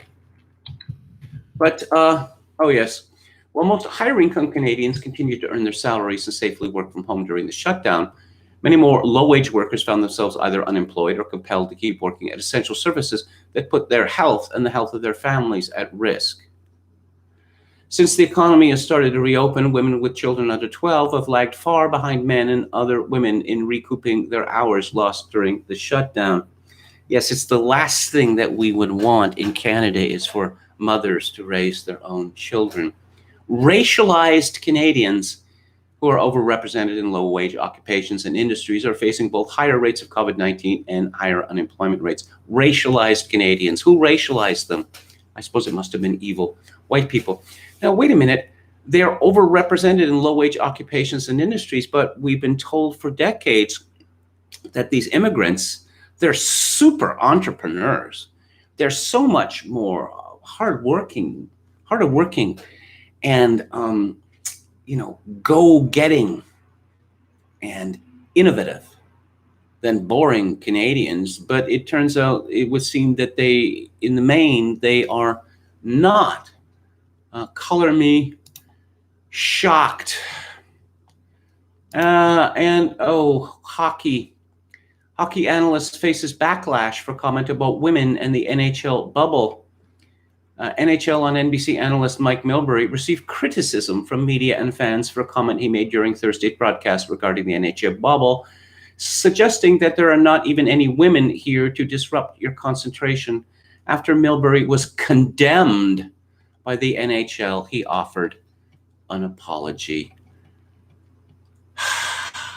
Nicole Kraft says misogyny alive and well in NHL broadcast booth bubble. Please don't tell us it's not what you meant, Mike Milbury. We know exactly what you mean. Not even any women here to disrupt your concentration. Yes, one cannot even talk about, the effect of women on men anymore for all sorts of reasons. I suppose one of them would being is that it's heteronormative. Yes, that's right. Heteronormative. I was informed of this by a fellow called Donovan Bennett, who is some sort of analyst with Rogers Sportsnet, Rogers being another one of the Canada's semi-monopoly media companies. Donovan spells his name with 3 N's, and he is, let's say, I'm looking at his Twitter avatar. He's a very vivacious looking person. Let's put it that way. Frankly, he appears to have been hired because of the color of his skin. Yes, shocking, I know, but he was very, very, very upset about what Mike Milbury said. I mean, can you imagine that? That apparently women are going to constitute more of a distraction to men than other men. Yeah, I know. I mean, why would anyone believe that? I mean, it's not as if, men, go crazy over sex or anything like that, right? It's no. Let's see. Donovan Bennett tweeted, heteronormative, sexist, factually incorrect. A terrible take. There is so much going on here, and none of it is a good look. Hashtag change hockey culture. What do we know about this Donovan Bennett fellow? His many roles with Sportsnet include being a feature host, producer, and radio host, a member of the Sportsnet team since 2013.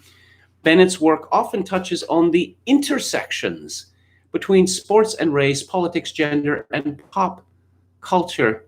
What does that mean? That he's going to work in stuff about Jay-Z into hockey podcasts? Hockey is now intersectional. It's official. And they're on the case. Sportsnet is on the case. The damaging lack of diversity. Donovan Bennett is used to being the only black journalist in the locker room. That needs to change. And with George Floyd's death, maybe it finally will. Blacks are 1 in 33. So one really wouldn't expect to see so many blacks on TV, right? No, we're going to see wildly disproportionate number of blacks on TV, because otherwise we would be dishonoring the memory of St. George Floyd martyr. Canadian politics is dominated by PRs. Now, I thought you would need to run a list of all of the companies that these PR firms advise. But no. These people go from politics to being a PR spiv and back again. And I know American political journalism is bad, but it is not dominated by PR spivs. Trumpism won't happen in Canada, but not because of our politics. This is in the Globe and Mail. The U.S. right-wing's carnivalesque galaxy of profiteers is the engine that undergirds the populist and xenophobic Republican president, and we simply lack the parts needed for that profit machine to be built here. Unlike, say, the PR spiv profit machine, where people go from being cabinet ministers to positions, as consultants, not as lobbyists, as consultants, because that would be illegal for them to be. Just the chutzpah of these people. Peter Donolo is vice chair of Hill and Strategies Canada. He served as director of communications to Prime Minister Jean Chrétien. It's been the fevered nightmare of Canadian progressives for the past 4 years that any day now the pathogens of Trumpism, with all its hatred and rage, will jump the border and infect the Canadian body politic. In fact, U.S. President Donald Trump's very name was a despised epithet hurled at populist politicians on the right. Yeah, again, oh, both premiers, including Jason Kenney, represent and Ford in Ontario, represent conservative strains that are as Canadian as maple syrup. Yeah. Jason Kenney, when he was elected Premier of Alberta, in his speech referred to Alberta rather, as an idea. He actually said this. He called Alberta an idea. Proposition nation, conservative. That is to say, not a conservative at all. Not one little bit. But that's what counts as a conservative in my country. Oh, I mentioned Kim Campbell. This is from the Toronto Star. Kim Campbell says Chrystia Freeland will likely face sexism as finance minister, and she'll know how to handle it. Kim Campbell got her start in local Vancouver politics on Parks Board, City Council, something like that. She's been married several times. Her first husband was a polymath called Nathan Davinsky, a very, very clever fellow. He mentored her. It became obvious that Kim being groomed for big, big things, that she was in social credit government as a MLA, distinguished herself by ranting against Bill Vander Zalm, who was the premier. Oh, he was a Neanderthal because, he's against abortion and such like. And Kim Campbell made the jump to federal politics, where she was elected MP for the Conservative Party, or then the Progressive Conservative Party in Vancouver Centre.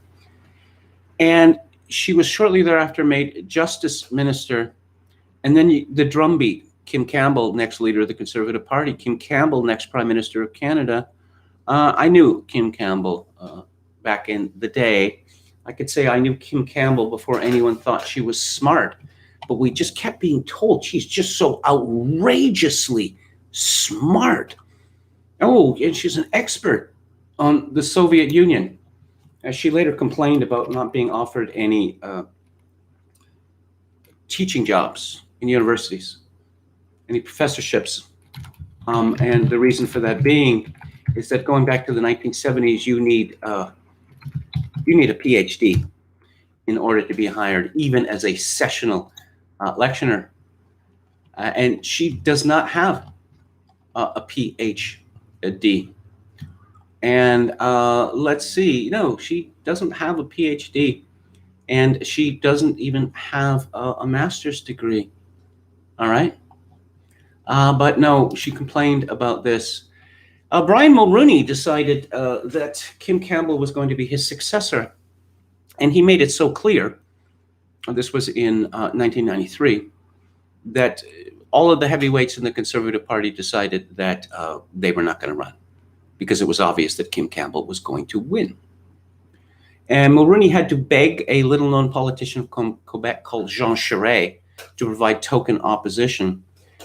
Kim Campbell ran such a disastrous campaign for the leadership of the Conservative Party that if it had gone on for about another week or so, Jean Charest actually would have won.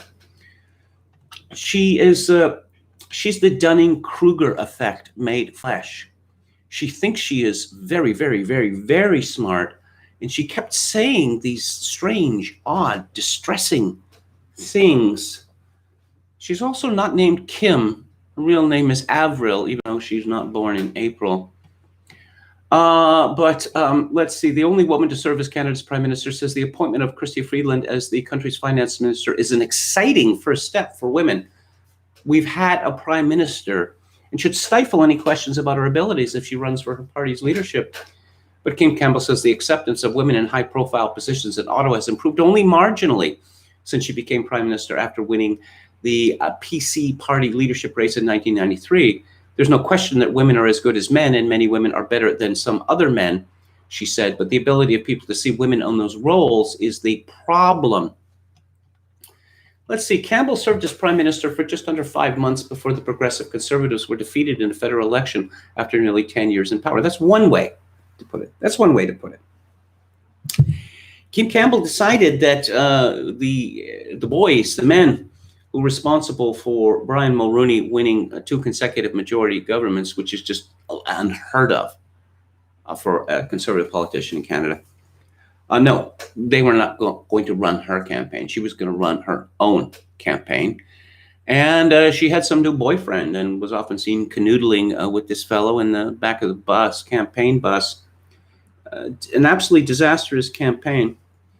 In the previous election in 1988, the Progressive Conservatives won 169 seats.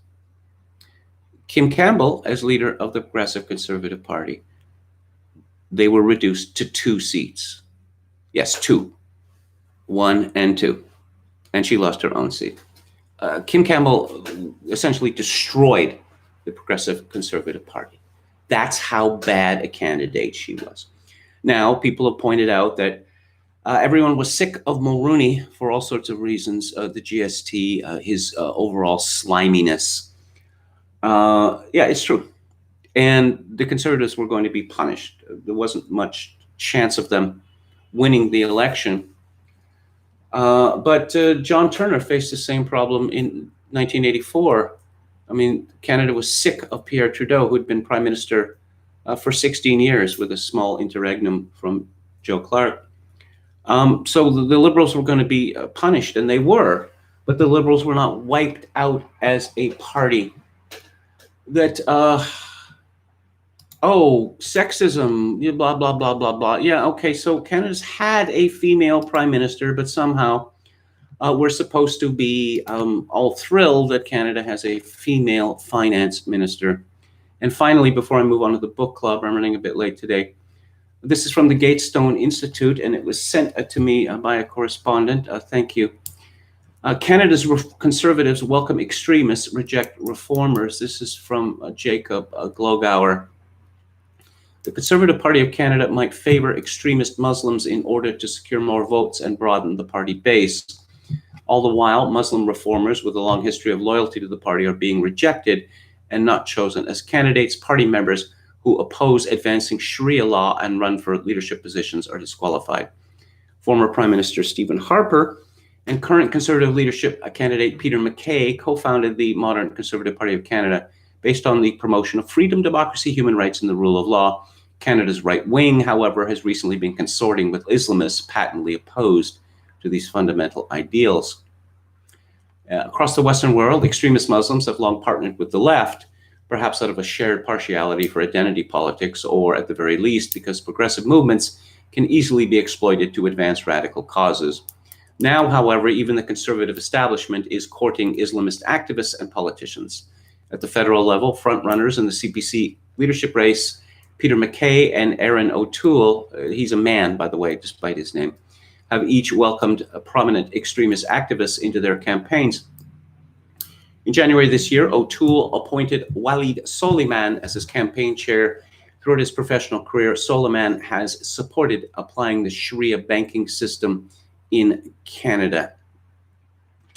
And Sharia.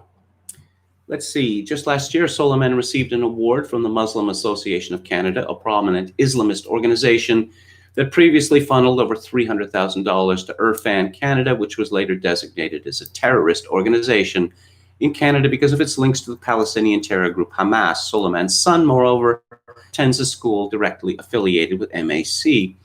At times, Soliman's leanings are even more overt. According to a recent report by the New Delhi Times, he was alleged to have said, I was beginning to say I am a Muslim Brotherhood guy. The transcript of that conversation is currently sealed from public access, with more than $245,000 having been spent by the Progressive Conservative Party of Ontario to hide the transcript and recording. Despite all that, Ontario Premier Doug Ford, who leads the province's majority government, recently appointed Soliman to chair a task force designed to, quote, lead the first review of securities regulation, unquote, in 15 years. Peter MacKay, a former MP and the co-founder of the CPC, recently appointed Ahmad Attia as his Muslim liaison captain. Attia is closely involved with the MAC-affiliated mosque Masjid Toronto, which has an unfortunate reputation for bigotry. One widely circulated video reveals a prayer session at the mosque in which Ayman El-Kasari, the assistant imam, beseeched, "O Allah, purify the Al-Azqa mosque from the filth of the Jews, and O Allah, count their number, slay them one by one, and spare none of them." The cleric was fired from his job as a teaching assistant at Ryerson University. Atiyah nevertheless helped El-Kasari with messaging during the scandal. Yes, the Conservative Party has determined that it is going to become party of the minorities, just as the Liberal Party is the party of the minorities, and the New Democratic Party is the party of the minorities. Could there possibly be a political party in Canada for the majority? Why not graze where the grass is, as I like to say? Apply the sailor strategy. No, that would be racist. You don't want to appeal to the majority. Their votes don't count as much as visible minority votes. Actually, they count exactly the same, and there's more of us than there are of them. So it would seem a winning strategy to go for the majority. But look, they're not conservatives. They're leftists. They're just, yes, whatever it is, whatever the left wants now in, a suitable period of time, we will decide that we're in favor of that as well. And of course, we will go so far as to claim that this new thing is a defining Canadian characteristic. I mean, that's the way it is in my country. And I really don't see it changing. I don't think that anything less than economic disaster or a breakup of the country, which I think is likely in the next decade, is going to lead to any changes. So let's move on to the book club now, 15 minutes late. This week's book is called The Dreyfus Affair, The Scandal That Tore France in Two by Pierce Paul Reed. And, there's a vast bibliography regarding the Dreyfus Affair. This is, I suppose this is the third book by Pierce Paul Reed that I have reviewed on a live stream. And I think he's a very, very talented writer indeed, both as a novelist, biographer, and historian. The Dreyfus Affair briefly. Dreyfus was born in 1859. He was an Alsatian Jew. He was an artillery officer in the French army. The French Secret Service, the Statistics Bureau they called it, was spying on the Germans.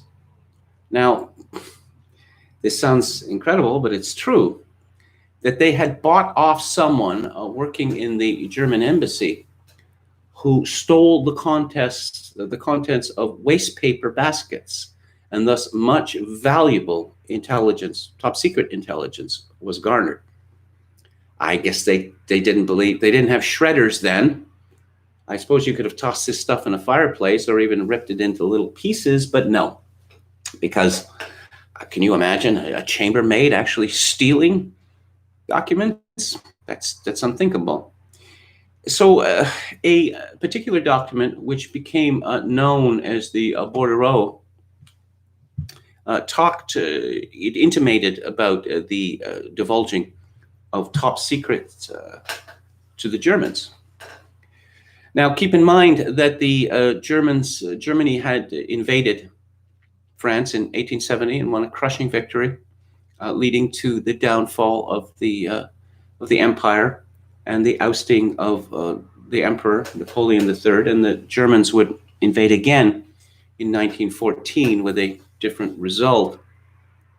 So let's say tensions were high between France and Germany. The leadership of the French army rushed to the conclusion that Alfred Dreyfus was the traitor. Now, Dreyfus was a very intelligent man, but he had several problems with regard to his progress. Now, he was Jewish, and there is considerable controversy about just to what extent Dreyfus was punished because of his Jewishness. There were Jewish officers, a disproportionate number of Jewish officers in the French army at the time. Dreyfus was not only Jewish, he was Alsatian.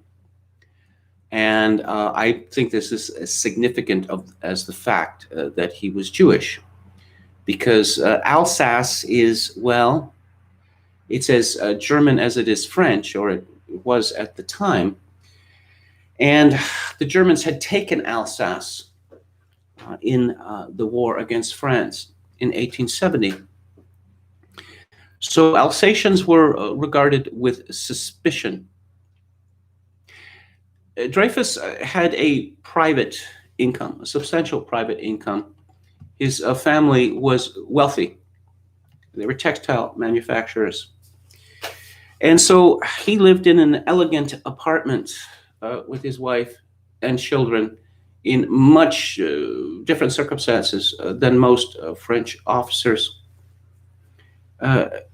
Dreyfus was also he's not what you'd call a clubbable man. He was very conscious of his own intellectual superiority to most other officers in the French army. It's not so much that he didn't make attempts to ingratiate himself with the leadership. To the extent that it was possible, he simply ignored the other officers. He really wanted nothing to do with them, and they noticed this from the beginning, and he was not well liked in the French army. He was seen as supercilious, pretentious, arrogant. Even when, after the scandal had reached its zenith, when the elite was coming around and the people were coming around to the view that he had been wrongly convicted, he had a curious inability to plead his own case. He spoke in an unbroken monotone, droning. His speech is often compared to a drone. He was so detached intellectually that even in his second court-martial, after he had suffered 4 years on Devil's Island in absolutely appalling conditions, he couldn't bring any emotion to his own defense. Now, the French army, if you look at the leadership of the French army, you see, and Pierce-Paul Reed makes a great deal of this, that there was a very significant distinction between the Catholic part of the army and the non-Catholic part of the army. That the Catholic officers had typically been raised in Jesuit institutions and had gone to an école with their brothers, as it were. And so there was considerable tension in the French army because of this, especially since, of course, during the French Revolution, the revolutionaries declared war on the church. There was widespread massacres of priests, nuns. In the Vendée, a genocide took place of Catholics, with most of them simply being dumped off ships to drown. And there was an increasing secularization movement in France at the time, that just as Jewish influence in France was denounced as the syndicate, that's the word they used, on the left, the Jesuits were considered just as sinister a force in French life as to much of the right. The Jews were seen as a sinister force. The French army rushed into a prosecution of Captain Dreyfus, and it was bungled. The trial was a farce. evidence was introduced secretly. That was not part of the indictment. That was not made public. That there was no. It was not proven that the writing of the on the bordereau was in fact Dreyfus's, but he was the man that they just decided beforehand that he must be guilty, and so he was found guilty, and he went through a military degradation, marched out with his decorations, epaulets torn off his uniform, with his sword broken in half.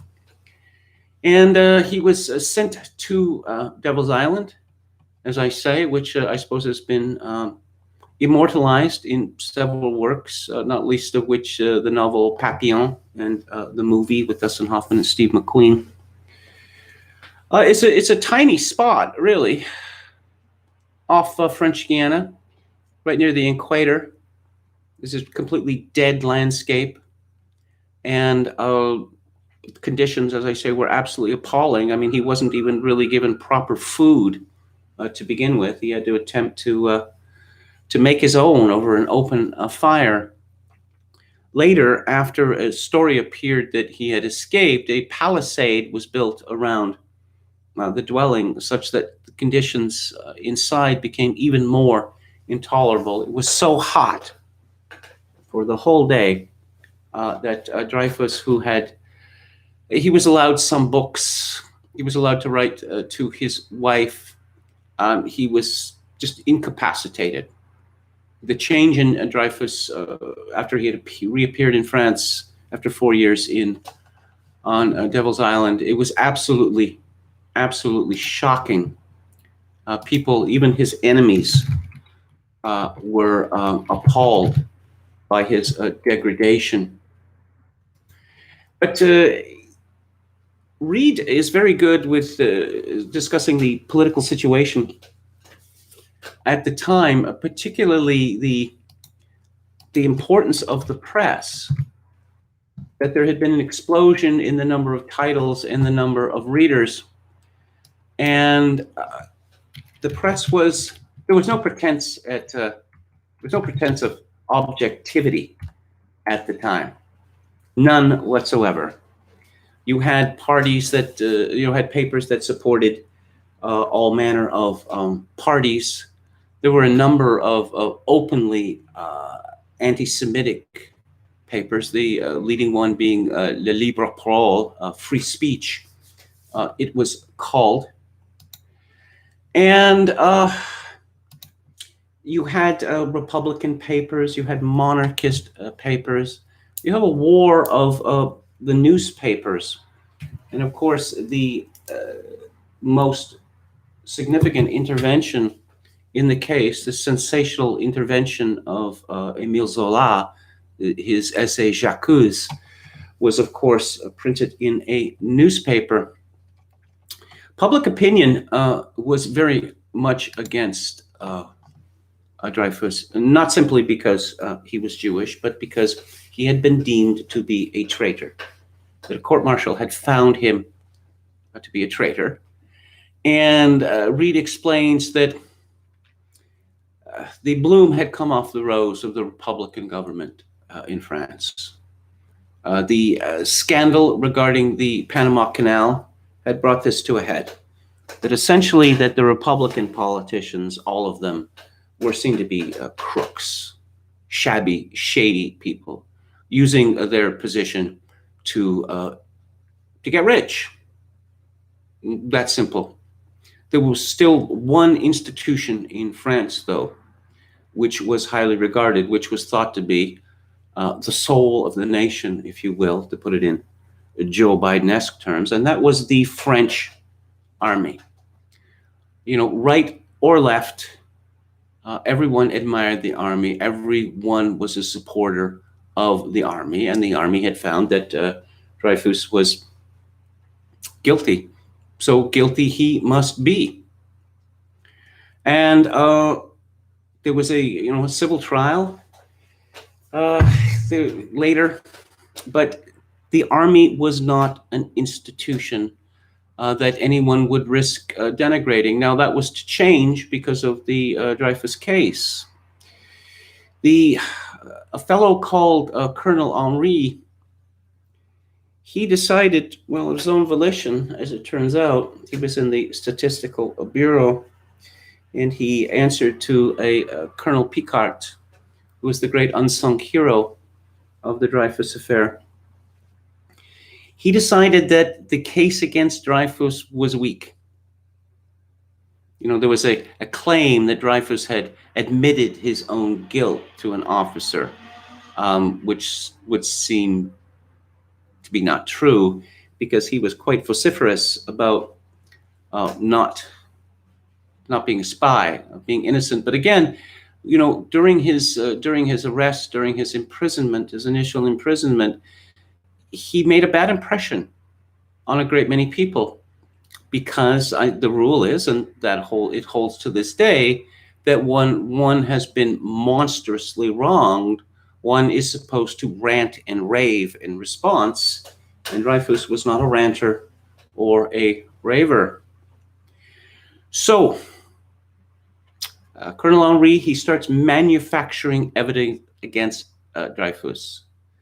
Later, when his role in this came out, he committed suicide, which led to two contradictory events.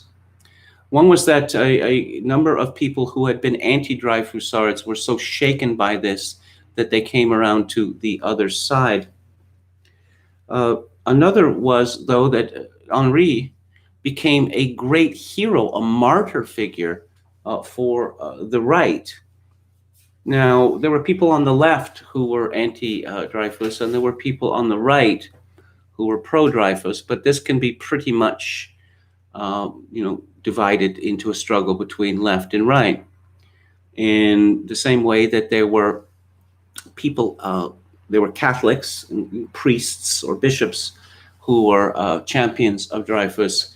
As a whole, the church was seen to be against him.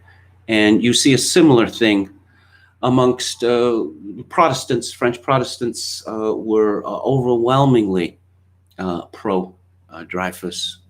You see that the subtitle of this book is, that this tore France in two, and it tore France in two in many different ways. You see all of the divisions of French society came to the fore during the Dreyfus case. Now, Colonel Picard, who was the head of the Statistical Bureau, he was not the sort of person who you would expect to be a champion of Dreyfus, and he became quite irritated in the future when he was singled out for praise or being a particular friend of Dreyfus and the Dreyfus team, which included his brother, and a fortune was raised from Jewish families to support Dreyfus's case. Picard insisted that he had only done his duty, and to suggest that he would have ever done anything but his duty was an insult. He came to the conclusion that the so-called bordereau was not it was not Dreyfus. It was another officer, an extraordinary con man called Ferdinand Esterhazy. He was distantly related to the great Esterhazy family of Hungary, and he assumed the title of Count, to which he was not entitled. He was a spendthrift, a grossly irresponsible person who stole money that he was supposed to have invested, who lost minor fortunes again and again in the market. He had pointed to his own guilt when he had written an extraordinary denunciation of France, in which he had talked about how much he desired to see France crushed by Germany, how glorious this would be to him. And this was simply, it was contempt on his part, because he believed that he had not advanced in the army as quickly as he should have, or as high as he should have. And I suppose his personal failures he blamed on France, not himself. So he goes to the Germans, and he makes an extraordinary appearance, saying that he has access to all these secrets that he wants to give to the Germans, but he wants to be paid for them. And if the Germans do not accept, he is going to kill himself. And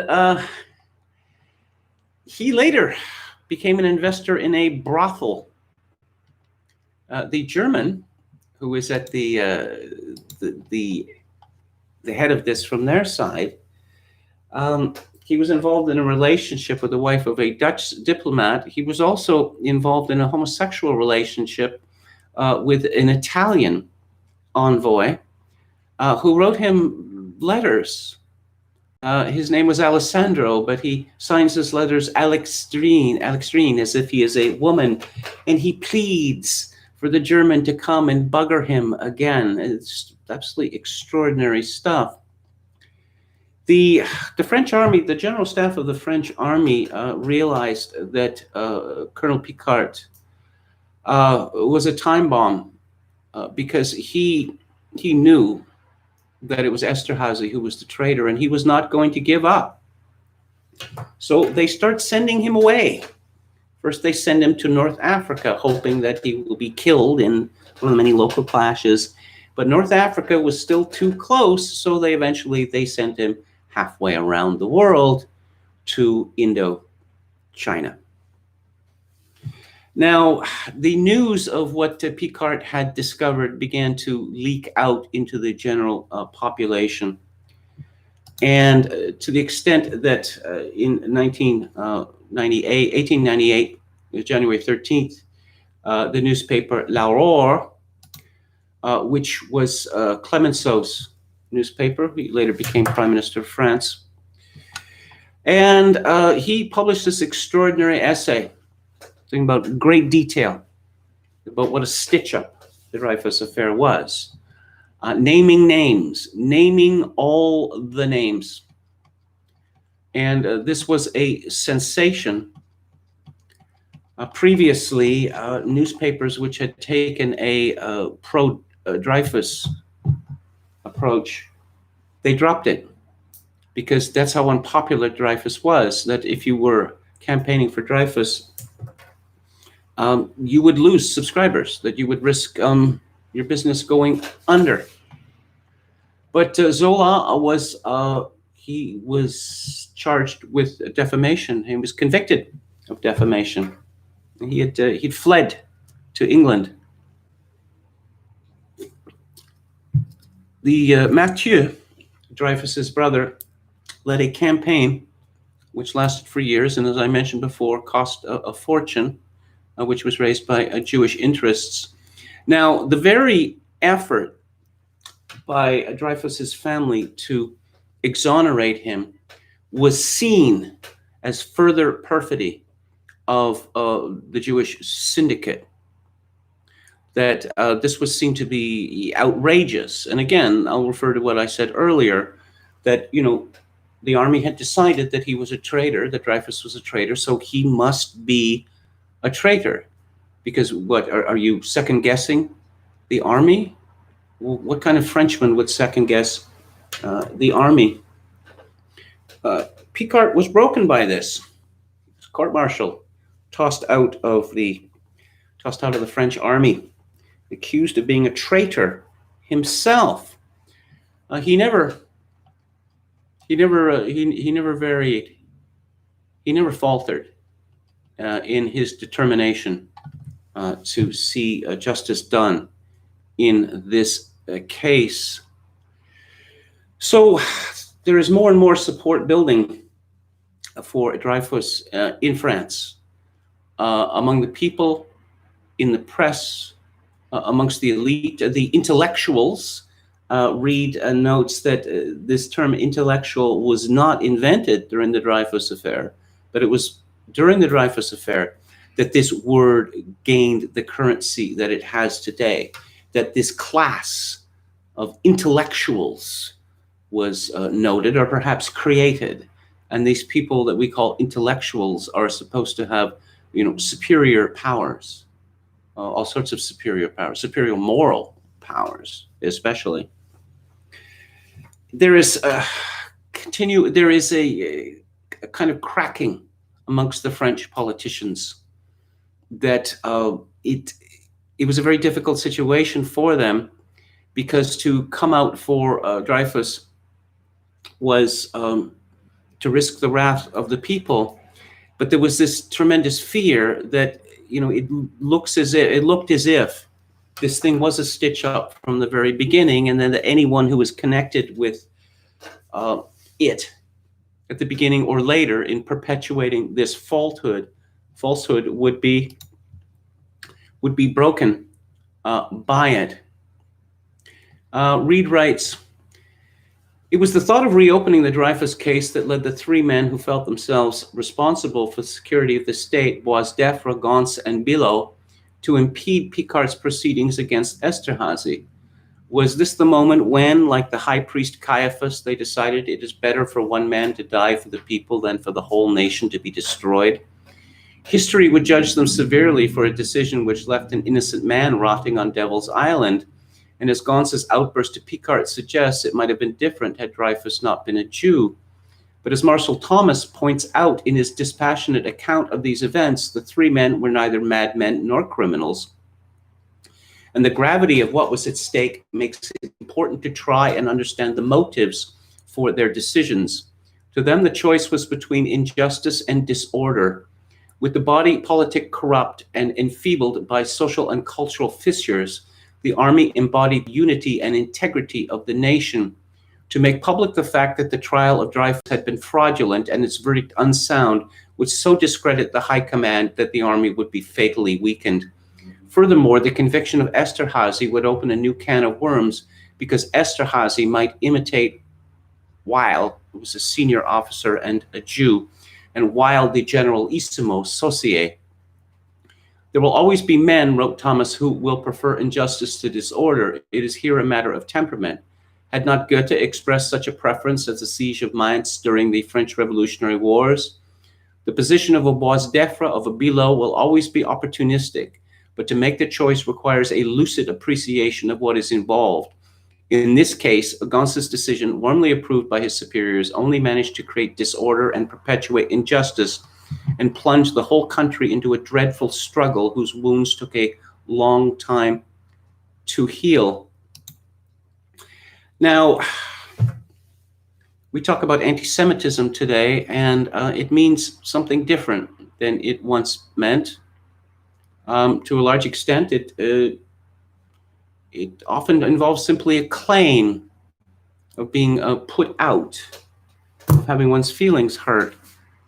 That the efforts by Dreyfus, his family, and his supporters to secure his innocence led to riots all over France, to considerable destruction of Jewish property, to Jews being beaten up and in one case at least killed, to mobs of people, hundreds or thousands of strong, screaming death to the Jews.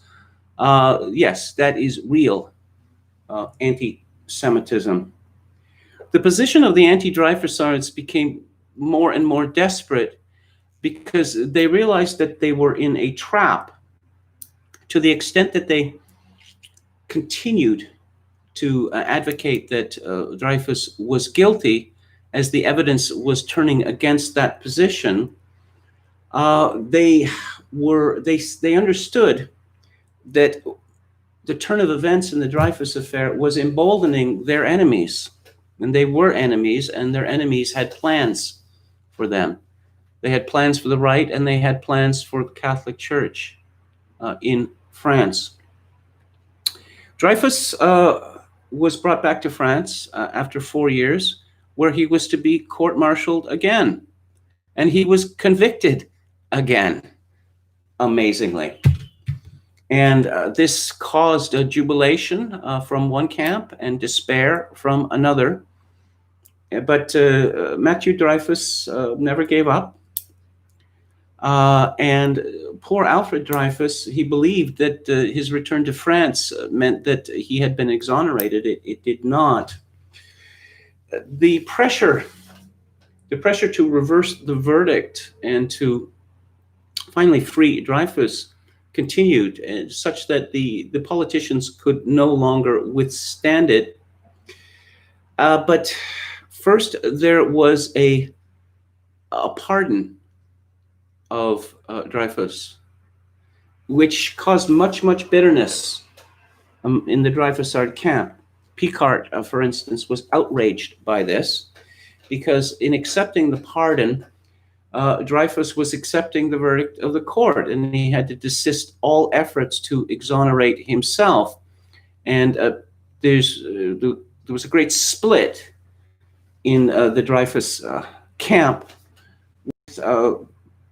Many people like Picquart thought that those people who had suffered like him on Dreyfus's behalf were being sacrificed. Now, eventually, there was more efforts continued, and Dreyfus was finally exonerated and reinstated in the army. And Picquart was reinstated in the army at the level of a brigadier general.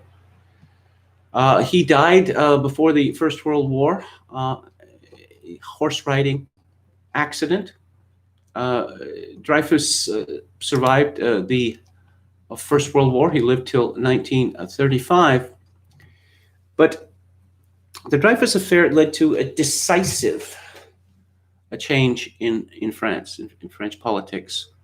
That the church was well disestablished, that all church property was seized in 1905, that religious orders were for the most part banned from France, forcibly laicized, that the church, particularly the Jesuits, they finally replaced the Jews as the supposed people in the shadows who were responsible for all of the evil in France.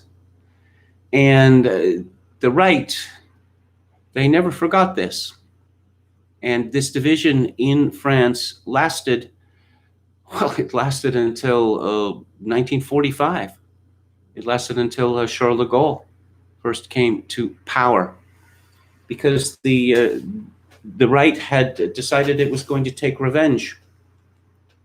It was going to take revenge on the left, and it was going to take revenge on the Jews. After the Stavisky affair in the 1936, there was a Leon Blum, a Jew, was the prime minister at the time. That again, these accusations started of Jewish trickery, of Jewish corruption, and that the Jews and the left had shamed France. The right took control. Essentially, there was almost a civil war almost broke out in the 1890s, an actual civil war, and it was pretty much a civil war in France in the 1930s, and later there was the Vichy regime, which was, of course, a right-wing regime, and then after the fall of the Vichy regime, then there were the retributions against the Vichy members of the Vichy regime and those who had supported it. That is to say, that the Dreyfus affair, it's not something that went away after Dreyfus was he was exonerated.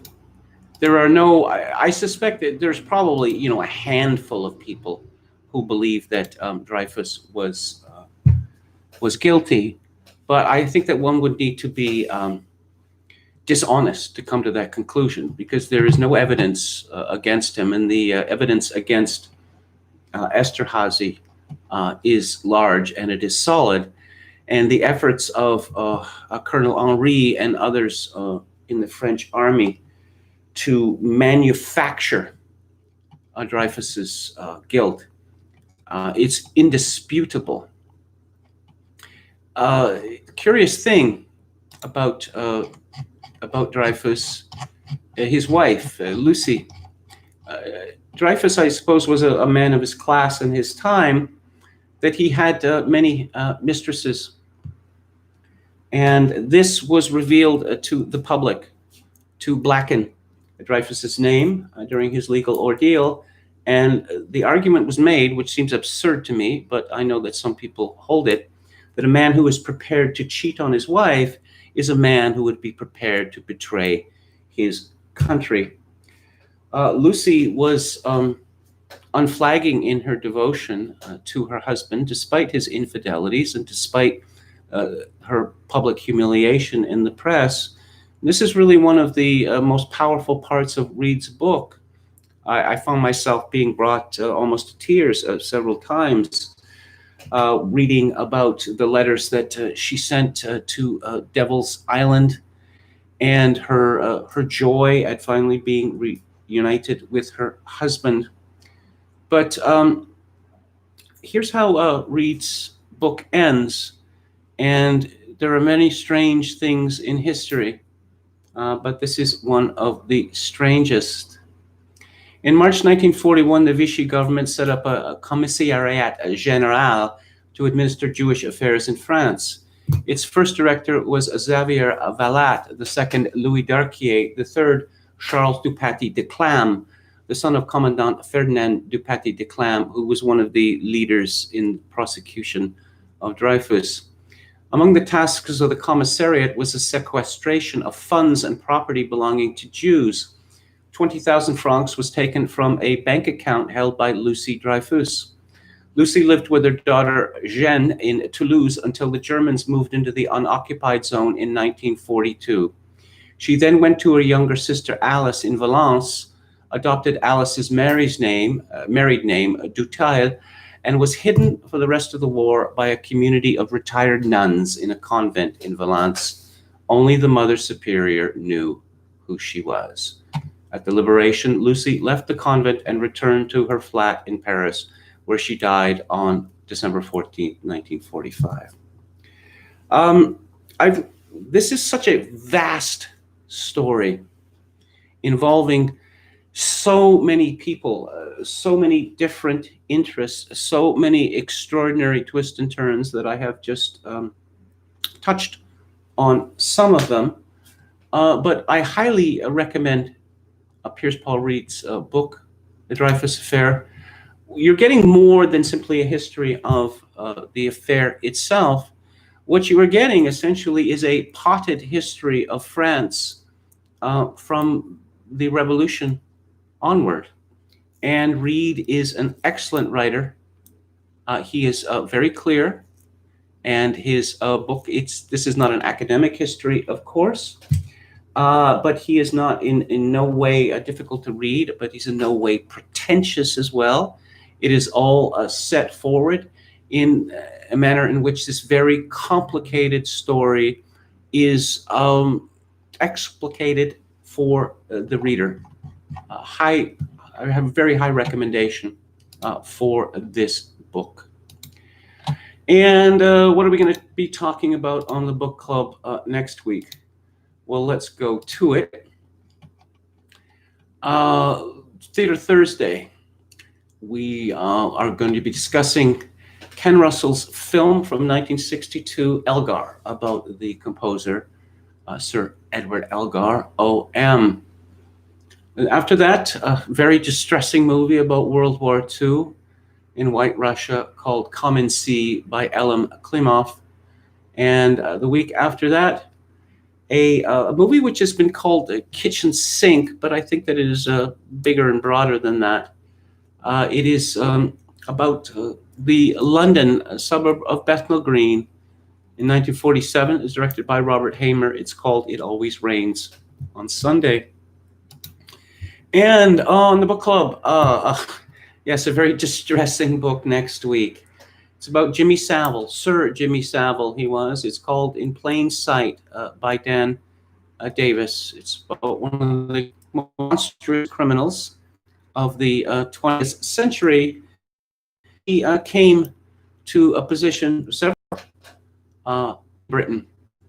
You know, these people who rail against QAnon and oh yes, all these sexual conspiracies.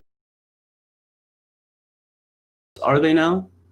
I mean, if someone had made up the story of Jimmy Savile, no one would believe it. The week after that, we're going to be talking about T.H. White's modern retelling of the Arthurian legend, The Once and Future King. The week after that, a book which I am completing, I think for the third time now, almost finished volume 3, Alan Walker's magisterial biography of Franz Liszt. And the week after that, Willa Cather's Death Comes for the Archbishop. So let's go back to the chat, if I can fit. It's in a little box somewhere. Oh, there we go. There's the box. Autre temps, autre mours. Yes, indeed, says MCT. Walrus Libertarian says today no one would care about the injustice. Well, I don't know. It's just Devil's Island. I mean, it sounds made up, doesn't it? Let's see. Dreyfus officially was exonerated and reinstated in the army, though. Yes, he was. Yes, he was. His health was broken by the ordeal. Let's see. Star Trek. What? Okay, we're talking about Star Trek here. Zedric the Heretic says, great to finally catch KMG live. No buffering either. Well, I'm glad. I'm glad to hear it. Let's see. Lesser known Voltaire report, Jacuzzi. Jokokin 666 likes Papillon. Okay. Let's see. Talk about masks. Poutine. First person I ever saw eat poutine was Colby Kosh, the National Post. I used to work with him. In fact, at one time we lived together in what I dubbed the flop house, where a lot of journalists lived. I had always figured that poutine was a troll, that nobody would really eat this slop. What is it? Curds? Gravy and curds? I don't know. Quebec make great food otherwise, says Glib Medley. What's Kevin's stance on the poutine question? It's just slop. That's my stance. Others seem to like it. Anyway, that's the show for today, and that is the show for this week. I'll be back on the air Monday at 4 p.m. Pacific, 7 p.m. Eastern. If you like the show or any part of it, I'd appreciate it if you click on the like button and subscribe to my YouTube channel if you have not done so already. If you would like to support this live stream, donations can be sent via PayPal at Kevin_Grace@hotmail.com. Once again, Kevin_Grace@hotmail.com. If you're Canadian, you can send donations directly through Interact at kevingrace@shaw.ca. And I will leave you with this. In these days of social atomization and civilizational collapse, I do dearly hope that you, my dear viewers and listeners, manage to forge a genuine human connection in order to ease the burden. Good night.